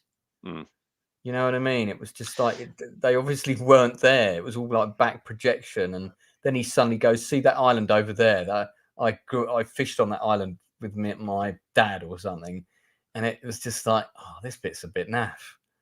So it wasn't massive. What would you give it out of 10? Probably a 6, if I'm honest. I like it, but I don't love it. Yeah, I'm the same. I'd give it a 6.5, maybe a 7 on a beer and pretzels day. But yeah, it's not as good as it could have been. It had a budget of 30 million quid, which is pretty big. Yeah, it's not bad. And good cast, but I just feel it could have been. Yeah, it could have been better. It's funny that despite the book being a bestseller, no studio was interested because of its content. They said the story was too complicated to understand. That's such bollocks. Oh, come on. I know. I mean, this is when you have studios that think that audiences are dumb. Yeah. It's interesting that the Navy themselves put pressure on Hollywood to get this film commissioned because they felt that this film could do for the Navy what Top Gun did for fighter pilots. Yeah, And, good recruitment poster. Yeah. Yeah, and they were heavily involved in suggesting script changes that portrayed the American Navy in a positive light. Yeah, I mean, there's many deviations, you know. So yeah, and the Conologue being serendipitously destroyed by its own torpedo as opposed to being rammed by Red October with the planned explosion of Ethan Allen as subterfuge. Yeah, so if you haven't read the book, you should. Do you know who the filmmaker's first choice was to play Jack Ryan? No, I don't. Kevin Costner. Oh, really? Oh, right. Yeah, I Okay. can see why, because of his portrayal in No Way Out. Yeah, yeah. Talking of which, that's a film we've definitely got to mention because that is a Cold War thriller. Yeah. Right up there. I saw this at the opening night of Odeon Leicester Square. For those people that don't know, it's a spy thriller where Kevin Costner is put in charge of investigating the murder of a woman that he actually is having an affair with, who his boss, played by Gene Hackman, also is having an affair with.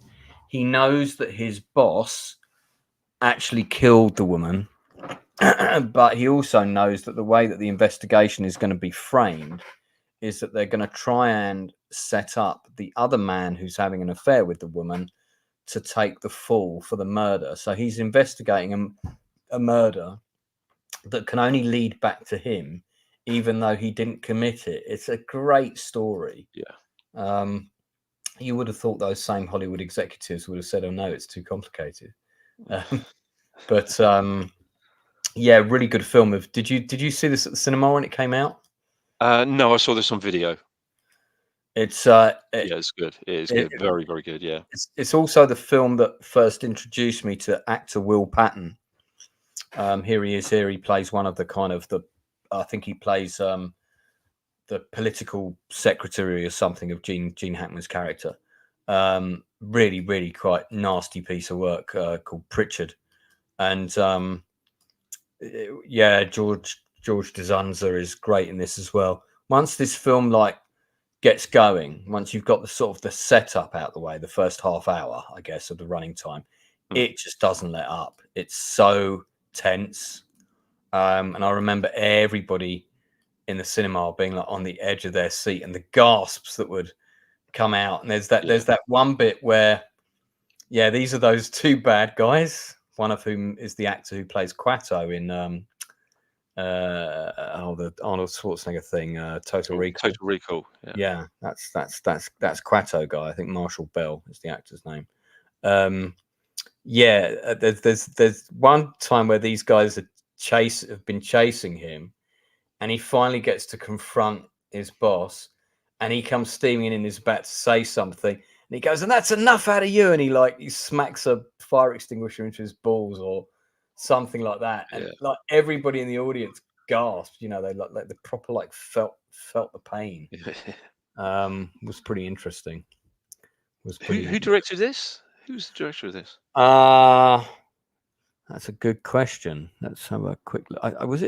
Might have been Taylor Hackford, but no, Roger Donaldson. Right. Roger Donaldson. Right. It's really well directed. It really is, and great performances. He's still around. God, I would love to interview him. So he directed The Bounty. Wow. Yeah, the one with Mel Gibson and Anthony Hopkins. He also directed 13 Days, which is an absolutely fantastic film. He directed Dante's Peak, so he would have worked with Gail Ann Hurd. Yes, he would have. So I'll chat to her about that. Yeah, put a word in her ear. Yes. How's Roger doing? Up for a chat by any chance? I'd love to get Roger Donaldson. Oh yeah, he'd be a fantastic guest because mainly what I would want to do with this particular film. It has to be said. But yeah,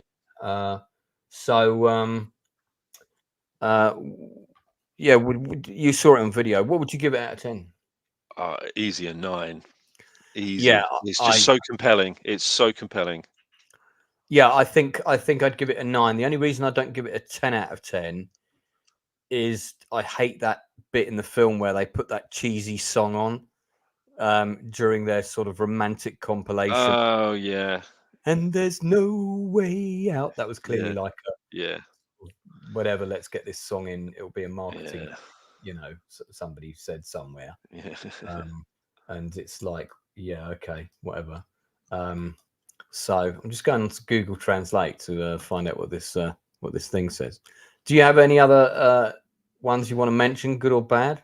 We haven't Yeah, talked about Threads or The Day After, have we? We definitely we haven't. I mean, there is one. If I may just squeeze this one in, squeak this little one in. No, you can any you want. When the Wind Blows. Yeah. Which I think is one of the greatest animated movies ever made. It's just such a wonderful film. Oh my God!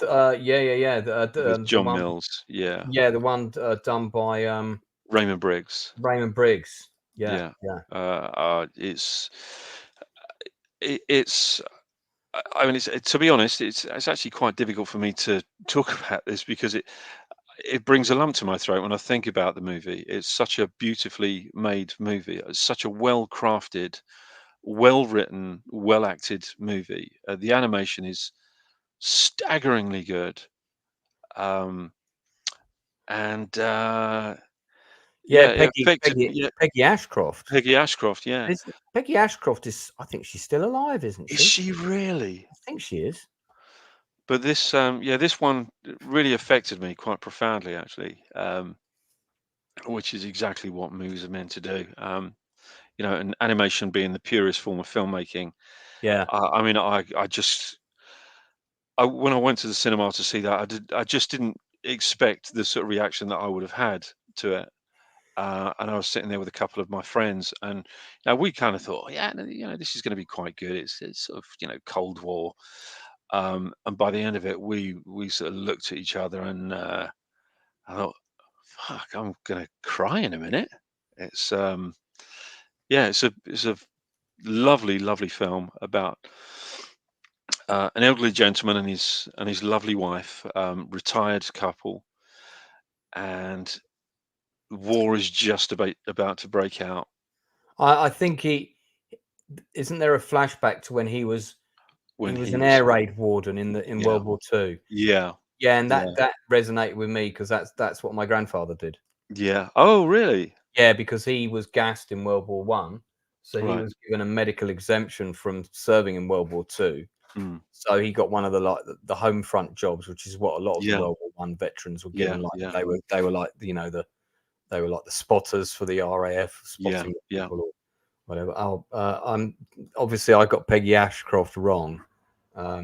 She died at 1991. There's one of the older dames of British theatre and acting is still around.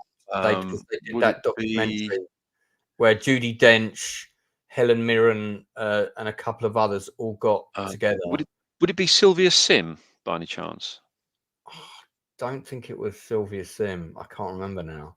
Well, I mean, I got it in my head that it was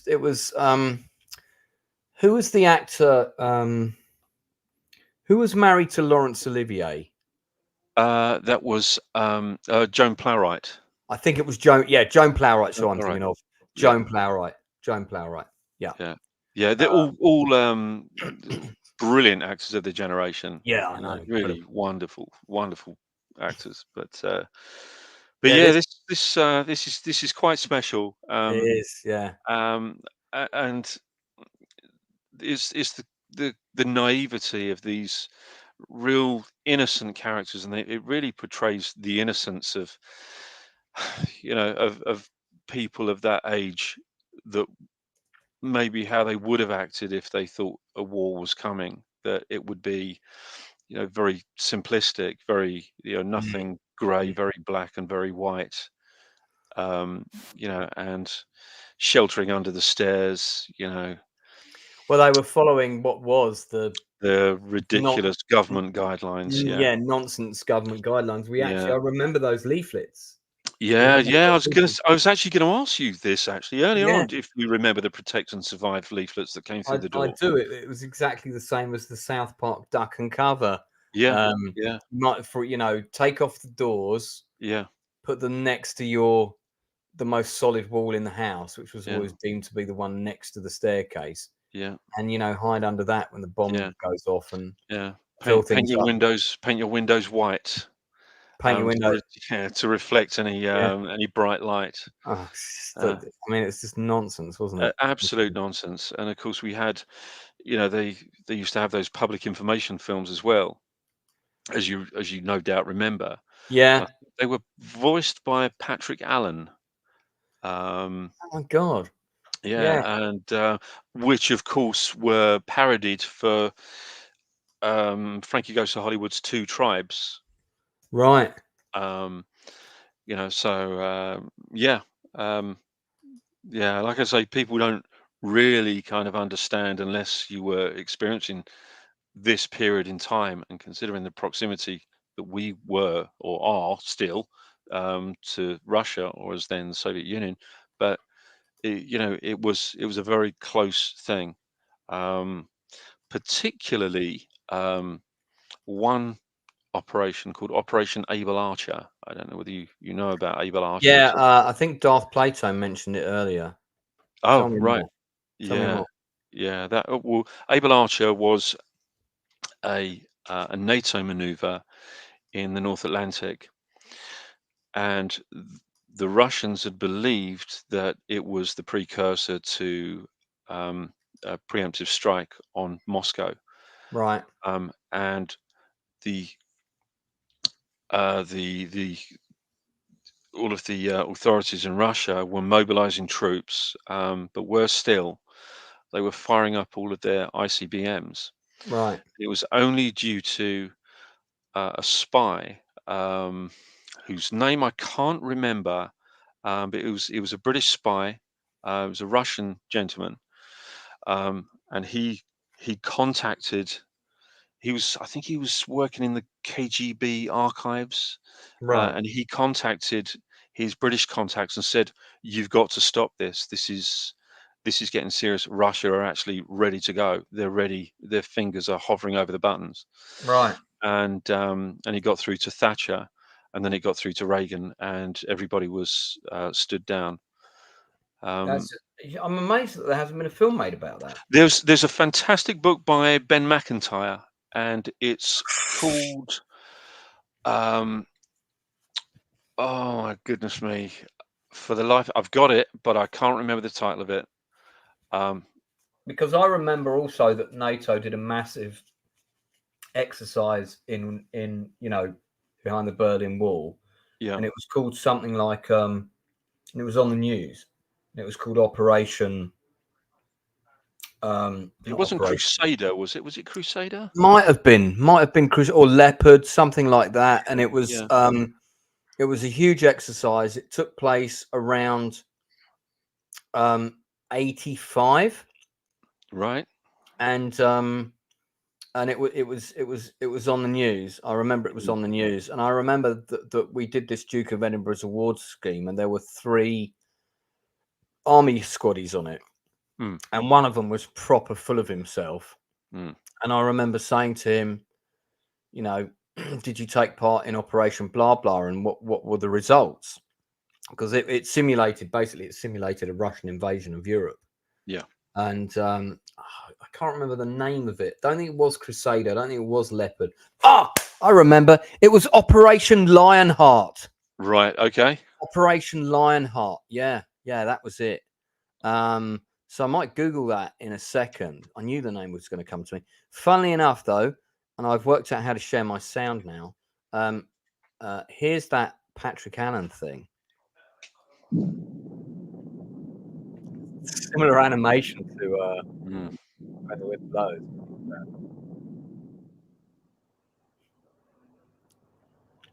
Here is a reminder of what the air attack warning sounds like. This is the sound. Yeah, this is the public information thing we got. We'll probably get flagged for copyright for this. I don't know. Public information. How copyrighted can it be? No, it can't be, can it? It's 1975. So I think it's out of copyright. When you hear the attack warning, you and your family must take cover at once. Do not stay out of doors. Don't stand out there. If you are caught in the Go in open, here. lie down.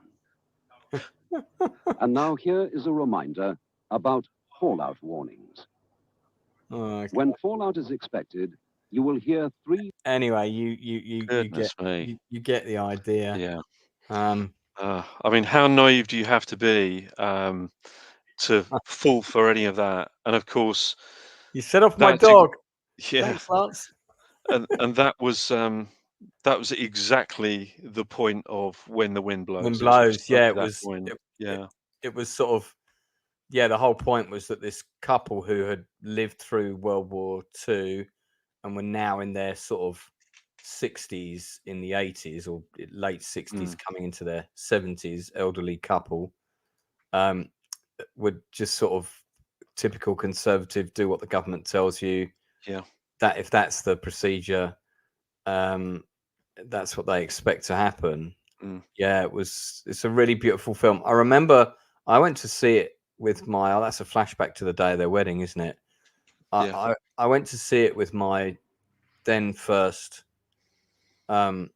girlfriend, and I remember when we came out the cinema, we saw it at Cannon, Oxford Street, right, in the big screen. Now it wasn't on in one of it wasn't on like the Odeon, Leicester Square or whatever, but it was on a lot of screens. And I remember we both came out and we went, oh, fucking hell, that was a bit grim, wasn't it? Yeah. You know, we were really like, oh my god, this is heavy. Yeah. This is so heavy. It was very, very heavy. You're right. It's, I mean, very bleak. But I think certainly for its time, it was an incredibly important movie. Yeah, probably quite important now, I would say. Yeah, I think you're right. Actually, I'd go along with that. Yeah. Yeah, because everybody keeps predicting that there's going to be a world war within 5 years. Not that we want to, you know, contemplate or focus on that in our daily lives, but you know, hey ho, could happen. Yeah. Yeah, I just yeah, well, let's hope it doesn't happen. Let's hope calmer heads prevail. Look at those pantaloons. My grandfather used to have a pair of trousers exactly like that, and I think I've got a black and white picture of him wearing them somewhere, and they come like right up, you know, Simon Cowell levels of.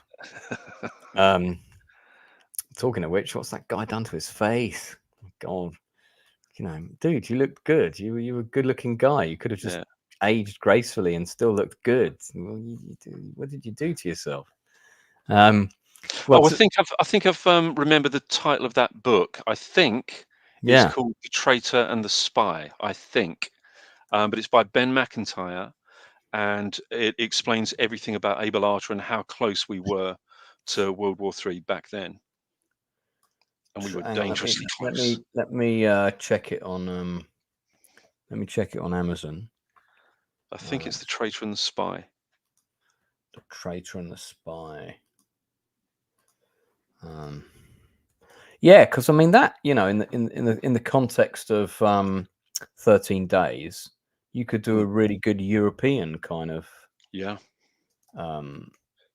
film about that.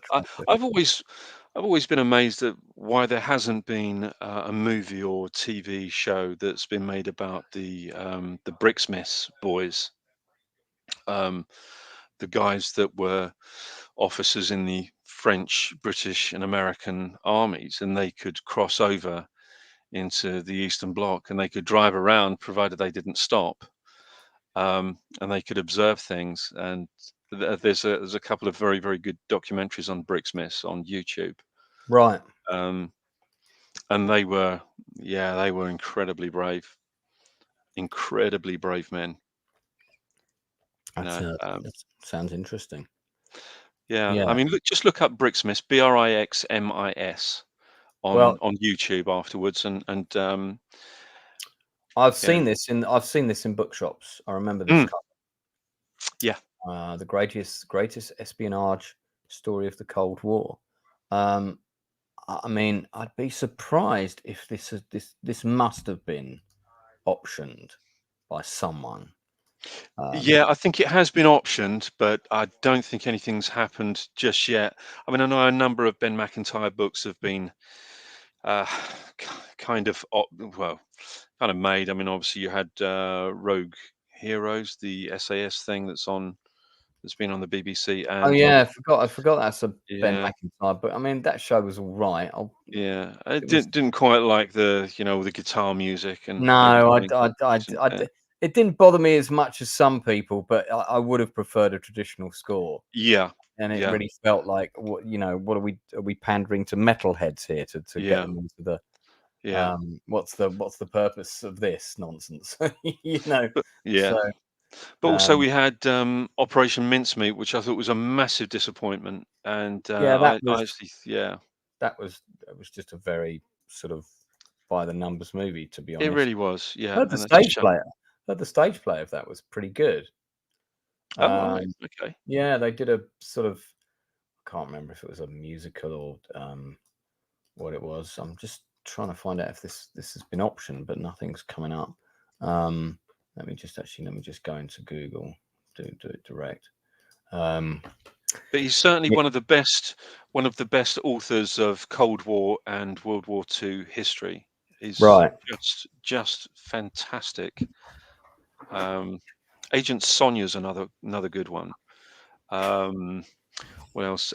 Agent Zigzag, very good. Double Cross, just a wonderful book about the D-Day spies. Yeah, I've heard of that one. And he also wrote A Spy Among Friends, didn't he? Spy Among Friends, yeah, about Kim Philby. Yeah, yeah, that was the story I always heard as a kid was Kim Philby and somebody who used to dress up in women's clothing or something. My mum used to go on Yeah, about. I'm not quite sure where that fitted in. yeah, Um, Oleg Gordeski was the double agent that's it. providing information to the British Secret Yeah, Intelligence that's it. Gordievsky, after yeah. being recalled to Moscow under suspicion. He was exfiltrated from the Soviet Union under a plan codenamed Operation Pimlico. Soviet Union subsequently sentenced him to death in Absentia. So this is the guy who stopped World War III from happening. Yes, yeah. Um, so Yeah. yeah, it's interesting. I'm just sort of reading about it now. Life in the UK. It's amazing that he didn't get. Funnily enough, he was suspected to be poisoned in 2008 Yeah. by rogue elements from Moscow. That sounds about right. Yeah. Surprise, surprise. Yeah. Yeah, and it mentions the book. Third episode of Netflix docu-series Spy Ops, named Operation Pimlico, shows the story of Gordeski's extraction from Moscow. Oh, I Yeah. didn't know that. Yeah. His escape was quite extraordinary. It really, really was extraordinary. I think. And here you go, May 2024. So this is only a few months ago. BBC aired a 4-part spy documentary series called "Secrets and Spies: A Nuclear Game." So I think that's covering. Right. So that must be worth watching. I don't even Yeah. remember that coming out. No, no. I'm gonna. Um, Yeah, I'm gonna check that out. Darth reviewed. Yeah, you reviewed Mincemeat with Aram. Did you guys like it? I thought it was pretty average, to be honest. I like Colin Firth, but I did think it was Yeah. pretty average. Yeah, well, we can't not mention the sort of. I want to mention Threads. So, Oh yeah. America had the day after, and we got the day after with much fanfare about how shockingly disturbing it was going to be, and so on. But then, Threads came out, Yeah. which was like it was like the day after with extra gore Yeah. and really quite a brutal, uncompromising vision of what chaos would be if the UK was hit by a tactical nuclear strike. I think it centres around the city of Sheffield, and it's. I think you can see the whole film on YouTube. Yeah. But what Um, a brilliant way of describing that. It's a brilliant description and perfect. yeah, Brutal and uncompromising vision. It Yeah, really is. It's that, that's the perfect way to have described it. yeah, and they intercut with a lot of there's a lot of kind of footage of stuff that was used back then for to represent this kind of thing, mixed in with sort of documentary footage, mixed in with all these really quite good special effects and so on. Yeah, people eating rats and all that shit. I remember that. And it kind of covers. I think it covers about 2 or 3 years after. Mm. So you get a. Hang on, we've gone on to something else now, so I'll just get rid of that. Yeah, yeah, it covers I think about 3 years after, so you follow a couple of different characters and what happens to them. And the main one I think is played by Reese Dinsdale, and it sort of revolves around him and his girlfriend or sort of young wife. Yeah, it's pretty hardcore. I give it a solid 8 out of 10, maybe Yeah. even a Oh, 9. easy. Yeah. I mean, I think the kind of impact that it had on me, um, kind of wasn't that afraid, if I'm honest with you, at certain points in time during that period. And then, we had this, and I thought, Jesus Christ, am I fucking nuts? Why? Why would I not be afraid? And I think that was kind of the point. Why would you not be afraid? You should be afraid. So therefore, we've got to work towards some form of, solution. It's not just going to be a case of this is how you're going to protect yourself. This is how, we're going to be, we will be able to function afterwards. But when this came out, it was, yeah, it made me, pretty fucking aware of exactly what we were facing. Yeah. Yeah, I think that it was always interesting. You'd hear a lot of arguments at school. Always kind of you could tell which kids were brought up in the more conservative households and were sort of Yeah. preaching their parents' rhetoric. And of course, my household was, my parents were very much you've got to learn to think for yourself, educate Yeah. yourself, Yeah. free thinkers kind of thing. Yeah. And my dad was a bit more conservative. My mum was sort of very anti Thatcher.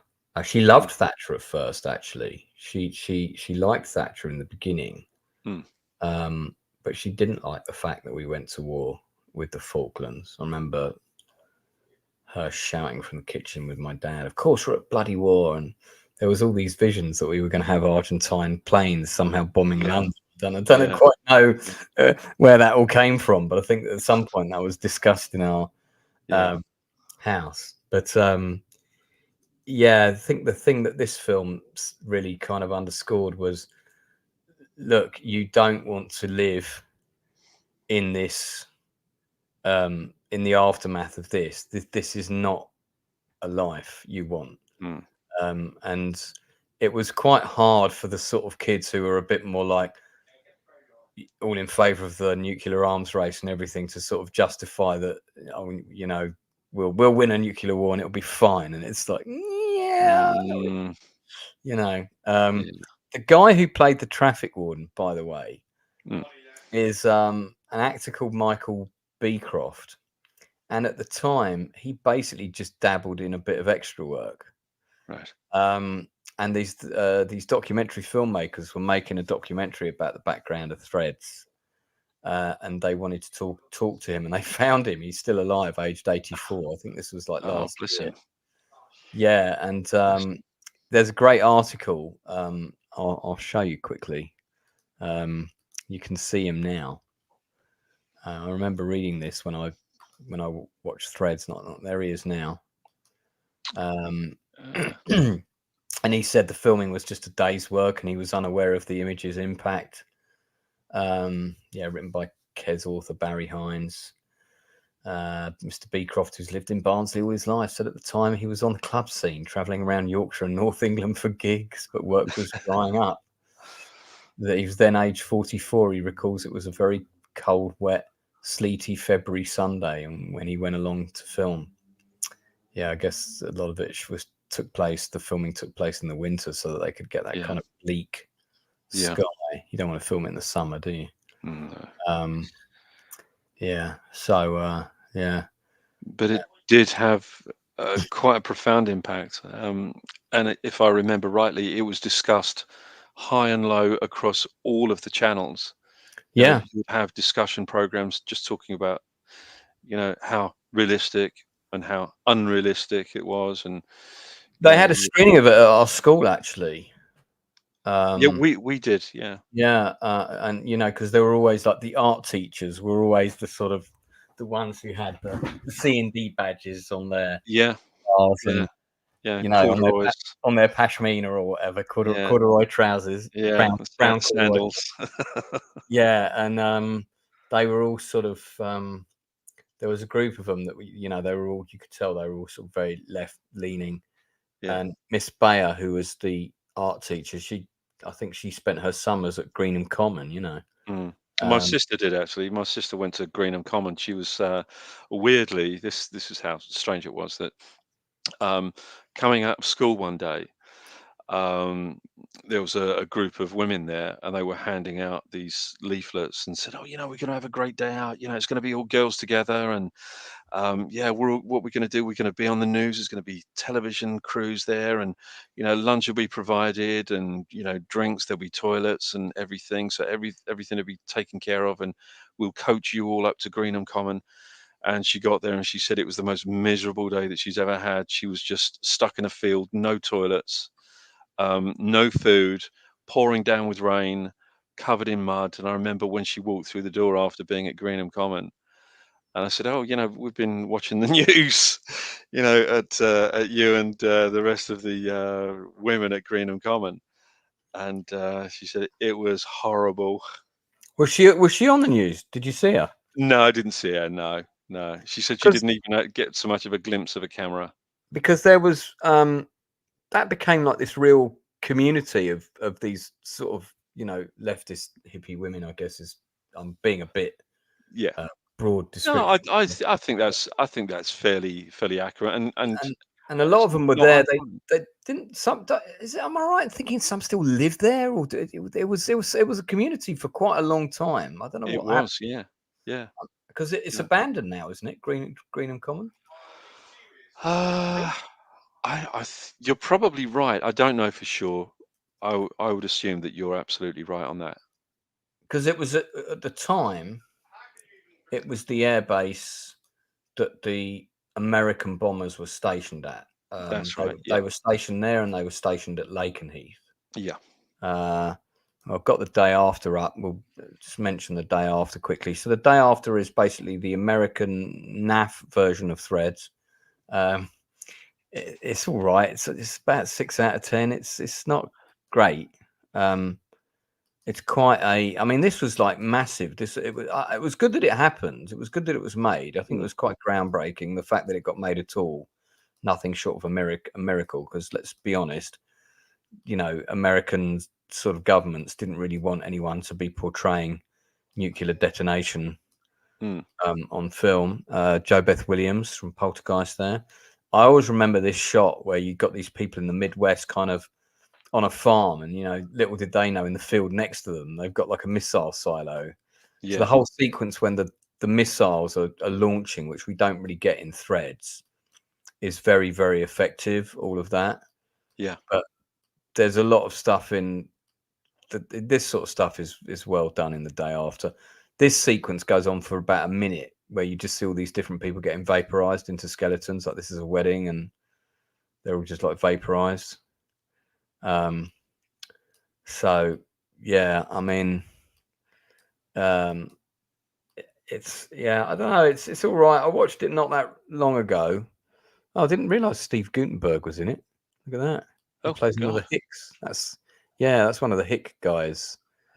I watched it not that long ago. There he is with hair. It's okay. It doesn't have the same power as Threads, though. No, I'd completely agree with that. it's maybe I mean, I know the BBC in their day could really get away with an awful lot more. Mm. In terms of comparison with American television, because we have to remember that we were okay with swearing on broadcast television, way before American TV channels. In fact, I think a lot of the networks still have that as a strictly forbidden, on broadcast TV. Streaming services and pay-per-view services and what have you, I think is another matter entirely. Subscription services. But I think on the broadcast, on the network channels, on the main networks, I think it's still pretty much a frowned upon thing if it's ever done. But over here, there were loads of expletives and much grittier kinds of things. Yeah, I'd give The Day After probably. When it came out, I'd probably give it an 8, but I think I'd give it probably about a 6 now. Yeah. Whereas Threads still has the same impact. It really does. It really does. Here's an interesting point. So this is RAF Greenham Common. It's no longer. Right. So it's all abandoned. Look at that. The runway's even just completely grown over. Yeah. The control tower is now a cafe, which is quite hilarious. That's here. So it's a photo of the control tower. Right. Guess you can go up in there. Quite like to go and visit this at some point. Yeah, me too. You know what? We should do a day trip, man.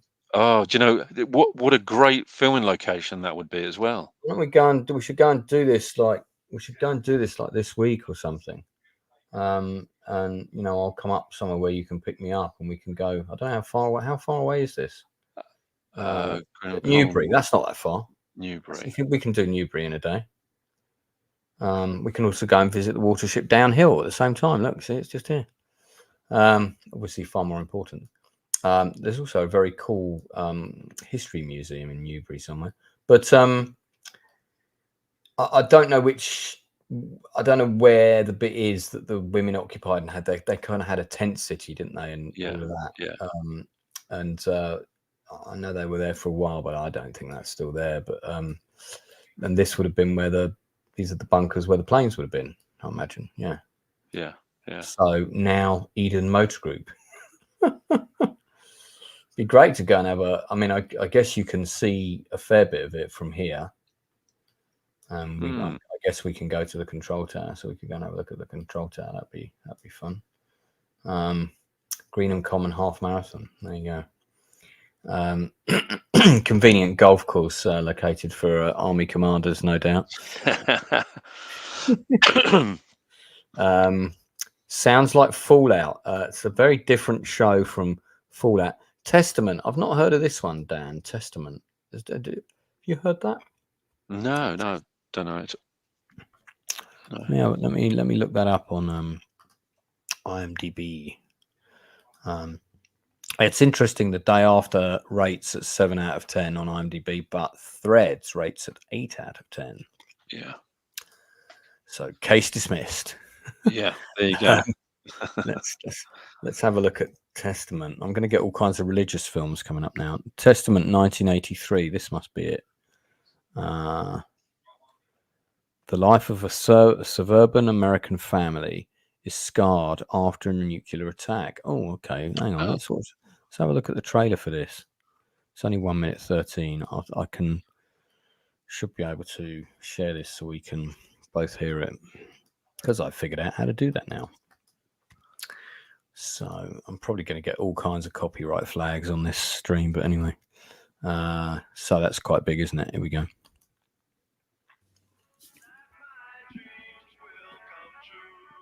It was a day like any other. Televisions glowed, radios blared. Breakfasts were being served. This is the guy that does the voiceover for Battle Beyond the Stars. Everything as it should be.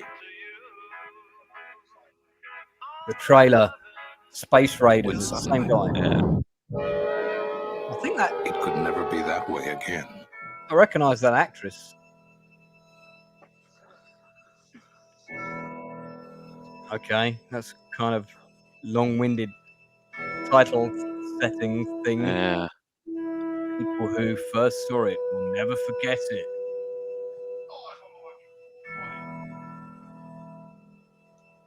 Clearly, at the time, it was. Is this all we're gonna get? Is that it? You've got to show us more than that. Bloody hell! Oh. That's all we're getting. Oh. Fuck Yeah. me. That's like the trailer. That's like the trailer for The Brood, isn't it? Yeah. Remember Yeah. that? That's what I call a teaser. Yeah, that's a proper teaser. That let's see if there's any. So it's William Devane, who I think. Oh, great actor. Yeah, I think we just lost him. I think he just passed away. And Jane Alexander. Okay, yeah. She's a great actress. Great actress. Yeah, because I think. Oh no, Devane is still alive. Good. Come on the channel. Yeah, please. Yeah, I'd love to interview Jane Alexander. She's been in some amazing films. Lucas Haas is in it from Blimey. Witness. Yeah. He's a very underrated actor. Yeah. Rebecca De Mornay, who, as we know, was my wife in previous life. Yeah. And look, there's a young Kevin Costner in it. Goodness me. And Mako. Wow, so there's some pretty big names in there. Yeah. I'm gonna look for this. I'm gonna seek this one out. I wonder the full film may well be. There's Lucas Haas, really young, super young there. Let's see if we can find a picture of young Kevin Costner. That's Lucas Haas again. So, I mean, this is going to be a story purely from like a family's narrative. You're not going to see any more than they did. Yeah, I don't recognize that kid. That kid looks familiar, but I don't recognize the name. So this is the nuclear family, literally. So where's Kevin Costner, man? I want to see a shot of Costner. There he is. Costner and Rebecca De Mornay. So they're obviously going to play the college couple, aren't they? Yeah. The high school jock and his bird. So that's oh, there he is. This must have been one of Costner's. This would be before Fandango, I think, because Fandango was might have been around the same time. Risky Business was 84, so this would have been just before Risky Business. That's a good film, but sadly doesn't have a Soviet connection, so we won't get into it tonight. So I guess they get the alert on the TV. It's kind of played out through that, maybe. Yeah. I mean, considering the cast, it's not a bad suggestion actually. I'm definitely going to look for this one. Try and hunt this one down. Spoiler alert, doesn't have a happy ending. Yeah, no shit.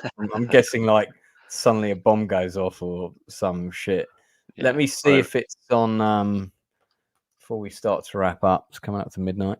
Let me see if it's on Tales of the Dork Side. Stupento's doing extradited for memes. Well, we've had I think there's been about 6 people that have been sent down for Twitter's posts during the whole riot thing. And I mean, to be fair, the posts were very, very inciting, violence and racial hatred and stuff. Yeah. But damn, that's a slippery slope. It's a slippery. I'm just a bit sort of not saying they shouldn't have gone to prison. I'm absolutely not saying that. But yeah, I'm just it's going to be the dividing line is going to be really interesting to see where that falls as our kind of. I just have a feeling freedom of speech is going to be eroded. Yeah. The testament of Sherlock Holmes. That's not the film. Okay, there's the trailer is we know the trailers. I know actually. Let me put the Testament 1983. See if it comes up. You'd think this film would be on YouTube. Testament film, less than 9 minutes. Okay, so there's a 9-minute version of it that you can see. Yeah. On YouTube. I'll put the link in the chat. Yeah. I think I'll watch that version. I think I will as well. Do you think they all might die of radiation sickness by any chance? I don't know. It's So a poser. I'm guessing it sort of tells you the story. Looked like a bright light went off at some point, so I'm guessing that a bomb goes off. Funny. I mean, I don't want to talk about it now, but of course, another film that would have absolutely would have fitted into this category would have been Special Bulletin, which I did a whole massive special on, which of course is directed by our man who did Glory. Yes. And I've just read his autobiography. Such an amazing film, completely ahead of its time. Way ahead of its time. Yeah, if you haven't seen it, you absolutely must watch it. Again, I'll put the link for it in the chat. It's kind of told in real time through the perspective of reporters covering a story about a load of terrorists who seize a boat tug. They've got a nuclear bomb on board, homemade, that they've like a dirty bomb that they've built, and they're going to detonate it unless they're given a load of nuclear detonators, which they're going to tow out to sea and destroy. It's a pretty good. I mean, 8 out of 10. I mean, it's a great film, and it's really kind of real. It's shot in this very cinema kind of verite style. The cast are very good. I really like these two actors. Sadly, the guy's no longer around, but they're a really good pairing. The way that they've got the friction between each other, and she was cast right at the last minute because the other actress wasn't working out. Great show. Terrific. Have we missed anything? World War III, I suppose. The one with David Soul. Remember, I mentioned it before. Oh yes, yeah. That's another mini series. I think it was originally a double VHS cassette release in the UK. That was one of the first things you would see in when the first video stores opened. Yeah. That was one of the first videos I remember seeing on the shelf, and I was thinking, what is this? I've never heard of it. And it didn't get screened on British TV until after it had been out on video for quite a while. It's really hard to get hold of, but I found it recently after much searching online. And here it is. I think, is that it? Because if you remember, somebody did a VHS rip of it because it was never officially released on on DVD. It's a pretty good show. It's got that really kind of very, when everybody decided to do cheap electronic scores on a synthesizer in the 80s, and a lot of made for TV stuff got those scores, and it's got that kind of score. I mean, this is as good as the quality of copy as you're going to get of it, because like I said, it hasn't even had a DVD transfer, let alone Blu-ray, which is a shame because it's one of Rock Hudson's best. Its running time is about, I think, it's around 6 hours, and you used to get 2 3-hour VHS cassettes, and it was it's pretty full. So it's maybe about 2 hours 20 minutes for each. When it screened on TV in the 80s, it was one of those shows that got like shitloads of PR, and it screened over like 4 nights, and there were commercials like every 20 minutes. This is the one. This is the one, Darth Plato. This is it.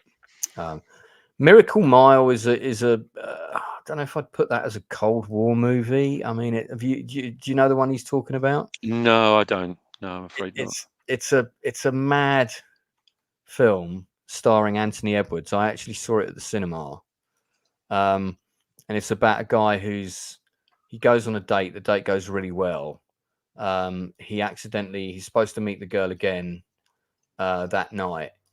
His alarm clock accidentally gets unplugged, so he's late to go and meet her at the date, when he gets there, there's a phone ringing on the other side of the road, and he answers the phone, and the guy who's called is somebody at a missile base, and he says,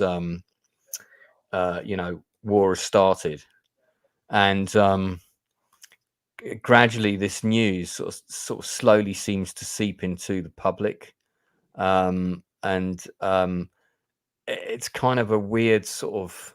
Do you remember that movie After Hours, directed by Martin Scorsese? The one Yes, that I do. Yeah. I saw that at the cinema. It's the tone of it is really similar to that. Ah, right. Okay. And it's Anthony Edwards and Mare Winningham, Mare Winningham and Anthony Edwards were definitely Brat Pack adjacent. Yeah. They weren't in the Brat Pack, but they were Brat Pack adjacent. Yeah. And yeah, gradually people start finding out that there's nuclear wars kicking off, and so they all start panicking. And he spends the whole time trying to get back to this woman who he's convinced is the love of his life, which is kind of sweet. But yeah, it's he meets all these strange characters along the way, and gradually more and more people find out that there might be a nuclear attack happening. Maybe it's bullshit. You're not really sure until the last 20 minutes of the film. Yeah, it's kind of a nuts movie, man. That looks like the guy that played Shaft. I mean, it's not, but it looks like him. I mean, I remember when I went to see it, it was one of those ones that showed at the Cannon Panton Street, where they had those 4 like really pissant screens. Yeah. And the films that were expected not to do very well always got screened there. And that's where I saw it. It was quite a full house, but then you're talking like a 40-seater screen or something. And I remember when I was coming out, everybody was going like, "What the fuck was that about?" It was one of them. Yeah. So did we miss anything else?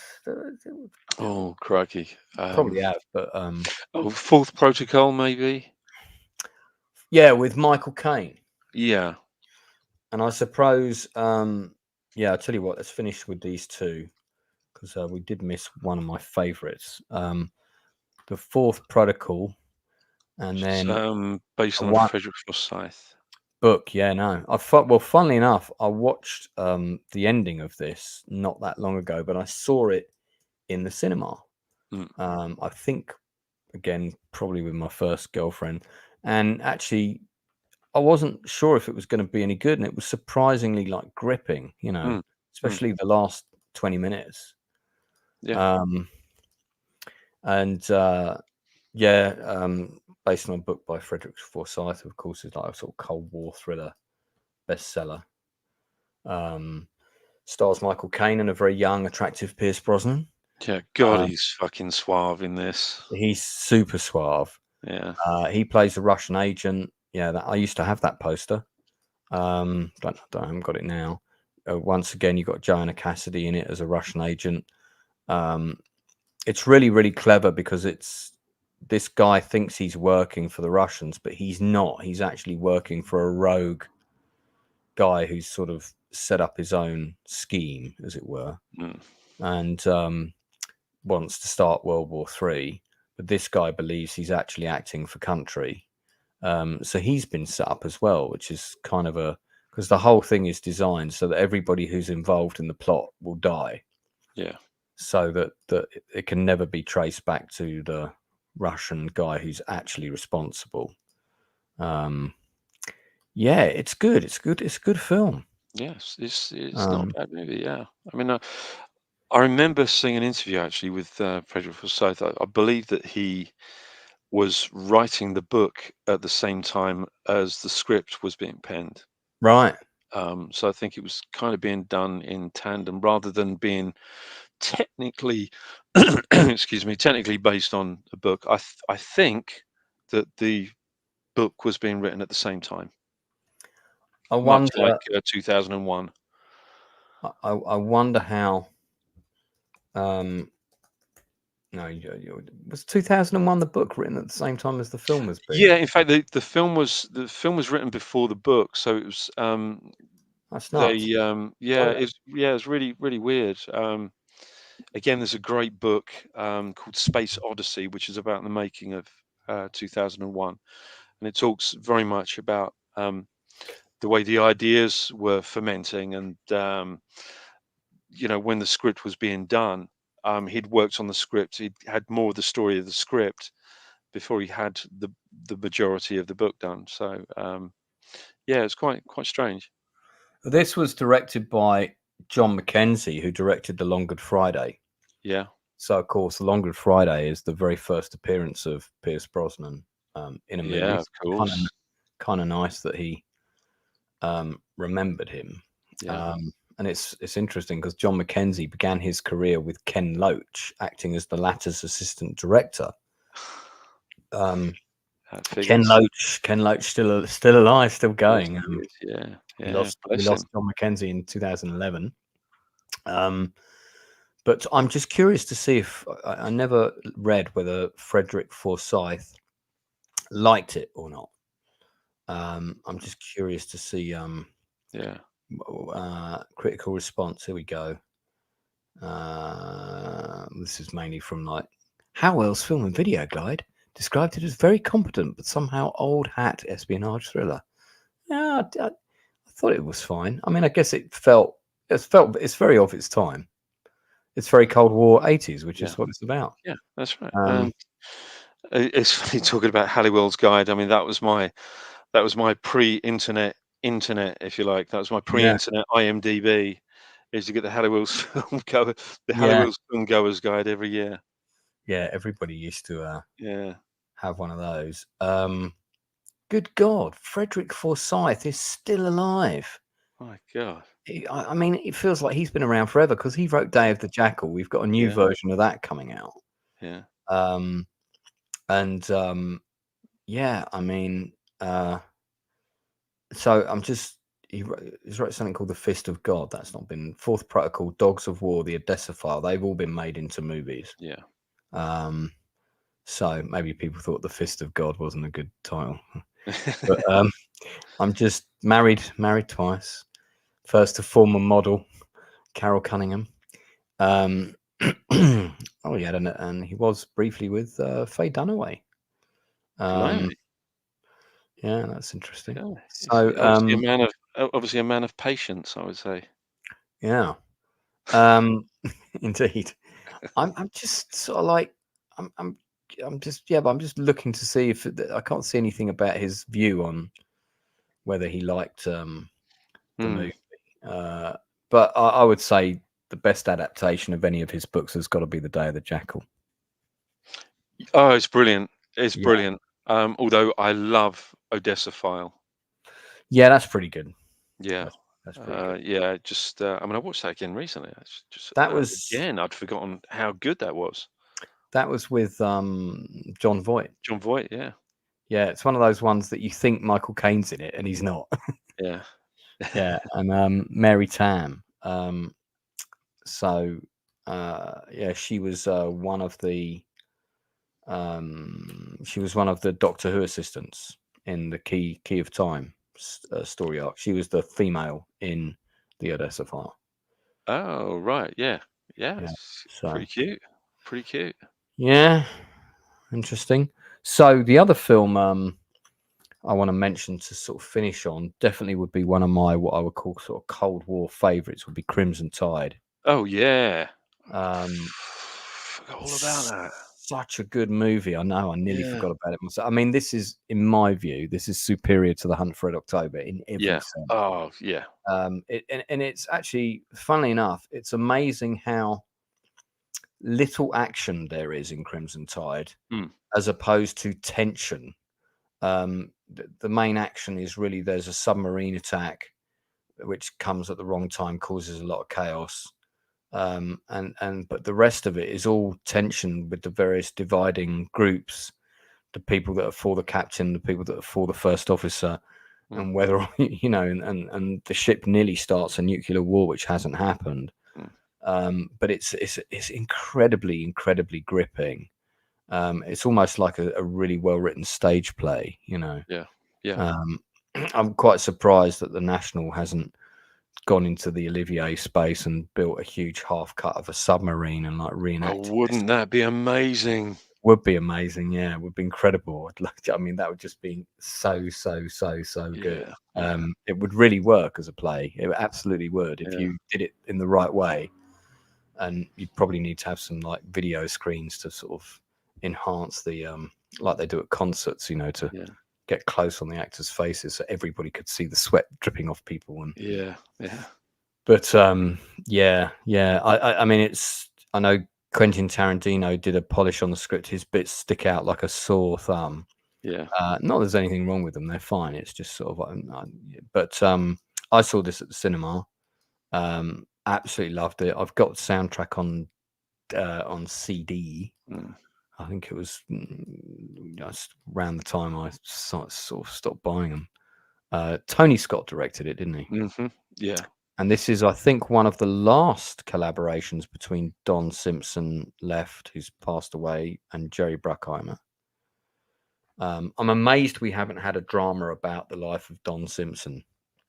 Yeah. That's definitely going to come at some point. Yeah.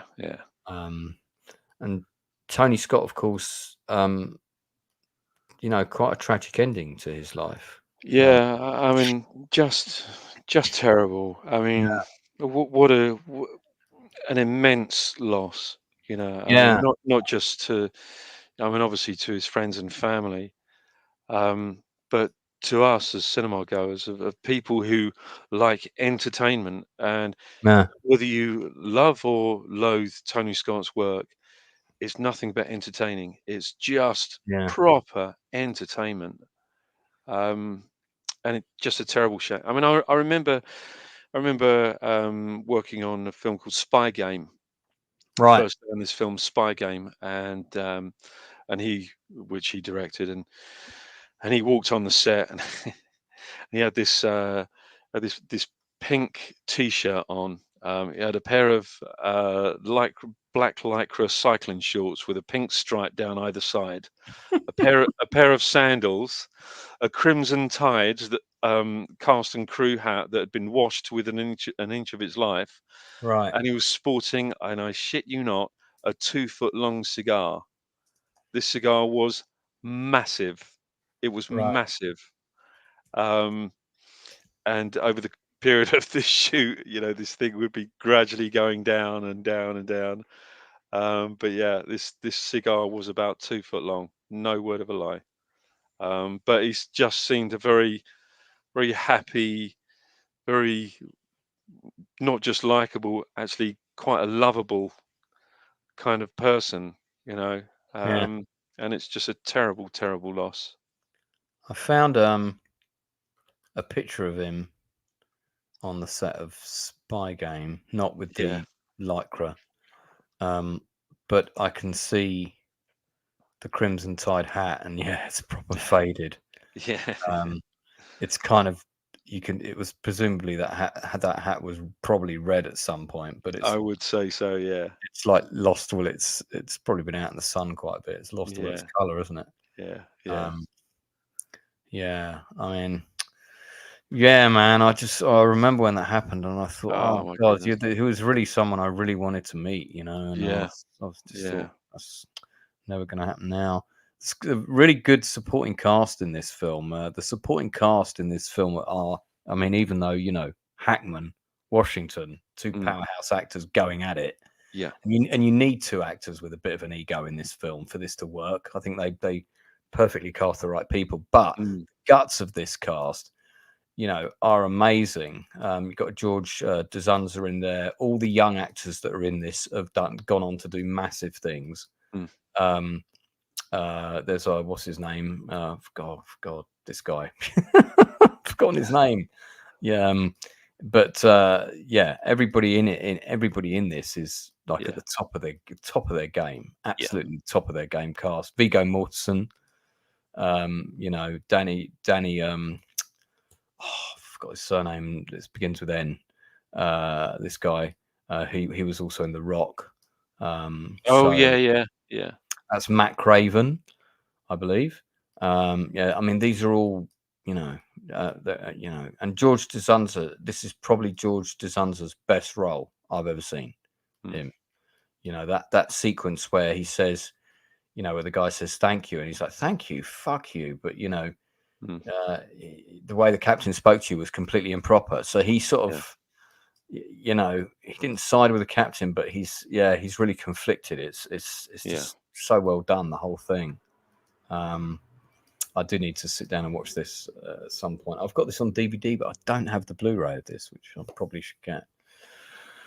All right, I think we've gone for long enough, so we're probably going to wrap it up.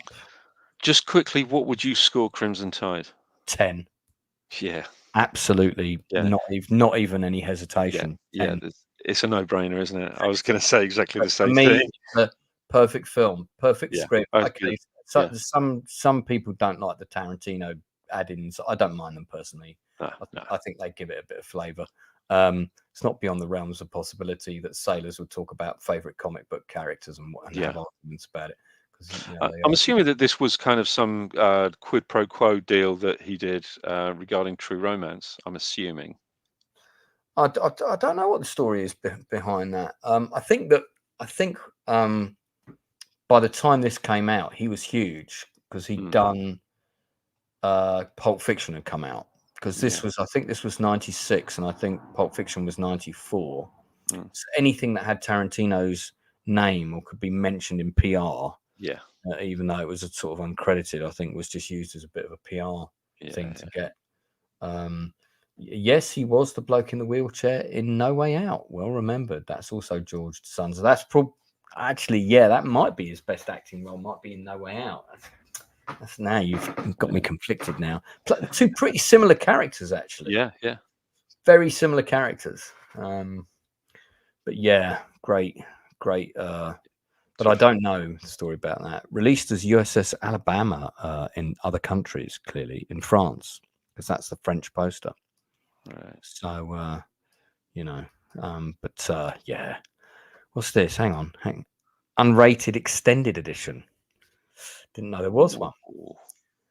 Don't know if I need to see extra scenes. It does. It's the perfect movie timing. Yeah. You know, they're trying to get that radio message and all that stuff. Yeah. You know, and it's like ECM coming in. You know, and it's like that's not a message. That's a message fragment. Let's remember that line. That's a message fragment. So what's today? Today's Sunday. Now at the minute I've scheduled Spartacus for tomorrow, but I don't think that's probably when it's going to happen. We may well just be doing it next Sunday. I need to speak to History Bro. I need to speak to Blue Collar, find out. History Bro is available next Sunday. So I didn't really want him to miss out on any loincloth action. So we'll be picking up Spartacus probably next week. Nielsen ratings we will be doing on Tuesday. Hang on. But yeah, big news. My God, nearly forgot. So I've just booked another massive interview. So of course next month we have Gale and Hurd coming up. This month I've still got 2 more interviews to come. I think 2 of them are this week. So I've got an interview on Wednesday. Sorry, and then the next one is the following Friday. So yes, I've got 2 more industry interviews this month. Got to go and see Aliens Romulus on the 16th on Friday, because that's when it comes out. But yes, coming on my channel this Wednesday at 9:30 p.m. is writer-director Tom DiCillo. So most people will know Tom from the film that really put him on the map, launched the career of Peter Dinklage, which is Living in Oblivion, set on the movie set where Steve Buscemi's character is desperately trying to get his movie made. Everything's going wrong. Now, of course, the Blu-ray's got Peter Dinklage on the front because, you know, he's... it's a great film. James LeGros and Catherine Keener. This is the film that introduced me to Catherine Keener. I'm a huge fan of hers. You know, really, really, really, really great. It's interesting that Brad Pitt went to a screening for it, because I believe the character that James LeGros is playing is based on Brad Pitt, because wasn't Brad Pitt the lead in Johnny Suede? Yes. So Living in Oblivion is loosely based on the problems that Tom DeCillo had when he was filming Johnny Suede. So, and it's like everything that goes wrong on a film set. Yeah, so Johnny Suede was his first sort of breakout movie, but Living in Oblivion is the one that put him on the map. So, yeah, I forgot Nick Cave was in. So he directed Johnny Suede as well. He also did another film that I really like that most people haven't seen, which is called The Real Blonde. And that stars Matthew Modine. He's on the set of this Madonna video. Yeah. And he thinks he's going to get to meet Madonna, but the person playing Madonna is actually just a stand-in. And again, it's a kind of sort of behind the scenes of trying to make it as an actor. His relationship isn't really working. Elizabeth Berkley is in it doubling as Madonna for the video, because Madonna obviously isn't there. And it's just a really it's a really good movie. I really like it. There's a really funny scene where there's a African American first AD talking off camera to one of the actresses, and he's waxing lyrical about how oh yeah, you know, I saw this documentary, the Holocaust never happened, it was all made up, and he's really going for it, he's really convincing, and Matthew Modine's character like overhears this, and he goes, oh yeah man, yeah, I saw the same documentary, I saw the same, you know, they covered slavery as well, and it like, yeah, you know, slavery never happened. It's the same thing. It was the same guys, and the African American AD's looking at him going, what? And he's going, yeah man, yeah, so it never happened, and you know, because he's basically giving him as good as he gets. Yeah. It's just such a fucking funny scene. Just you know, sends up denialists of all kinds. Yeah. Really, really, really well done. Kathleen Turner, I think, plays his agent in it. Oh, great. She's really good in it. It's a really good film. You should watch it. There's so many people who have not seen this movie, and this is the scene with the AD. That's the AD. Right. Right. Okay. Yeah, Steve Buscemi's got a little role in it. And this is when they're filming the Madonna video, you know, and all the men in it have got like really like ridiculously tiny swimwear on and so on. That's Tony Hedra, who played the band manager in Spinal Tap. Oh, right. Okay. No longer with us. Christopher Lloyd has got a small role in it. Yeah. Again, Catherine Keener, who's a regular collaborator with Tom. Yeah, so great film. Highly recommend it. I'll have to do a more in-depth on it another time. But yeah, so Tom DeCillo is coming on. Brilliant. And then I've got Roy Wagner coming on the following Friday, who is a director of photography. And one of the things that he shot was A Nightmare on Elm Street 3 Dream Warriors. So, but although I'm looking forward to talking to him about that, he also did 7 episodes of Quantum Leap, but he also was the DOP on Nick of Time, which is probably my favorite Johnny Depp movie that, again, most people haven't seen. The one with Christopher Walken as the bad guy when his daughter is kidnapped and he's basically being tricked into assassinating the wife of the president, and the movie almost kind of runs in real time. It's a really clever film. So that's another one if you haven't seen. Yeah. Yes. Again, it sounds right up my street. So John Badham was the director of this, who of course is a great director, and Roy Wagner is the DOP on this. So yeah, so we got the Roy Wagner interview coming up next Friday week, and then we've got the Tom DeCillo interview coming up in 2 days' time. That's terrific. 3 days' time. Wednesday. So Nielsen ratings on Tuesday. that's enough to keep me going. Okay, people, so that's it from me and the Inside Man, talking all things Cold War on this really hot summer's day. I'm going to jump off the stream now and go and get myself a Zoom ice lolly from the fridge. Yes, but thanks very much for coming on, and Inside Man, thanks for coming on impromptu. Absolute pleasure, as always. Yeah, it's great fun, and Yeah, guys, really we'll was. see you all again soon.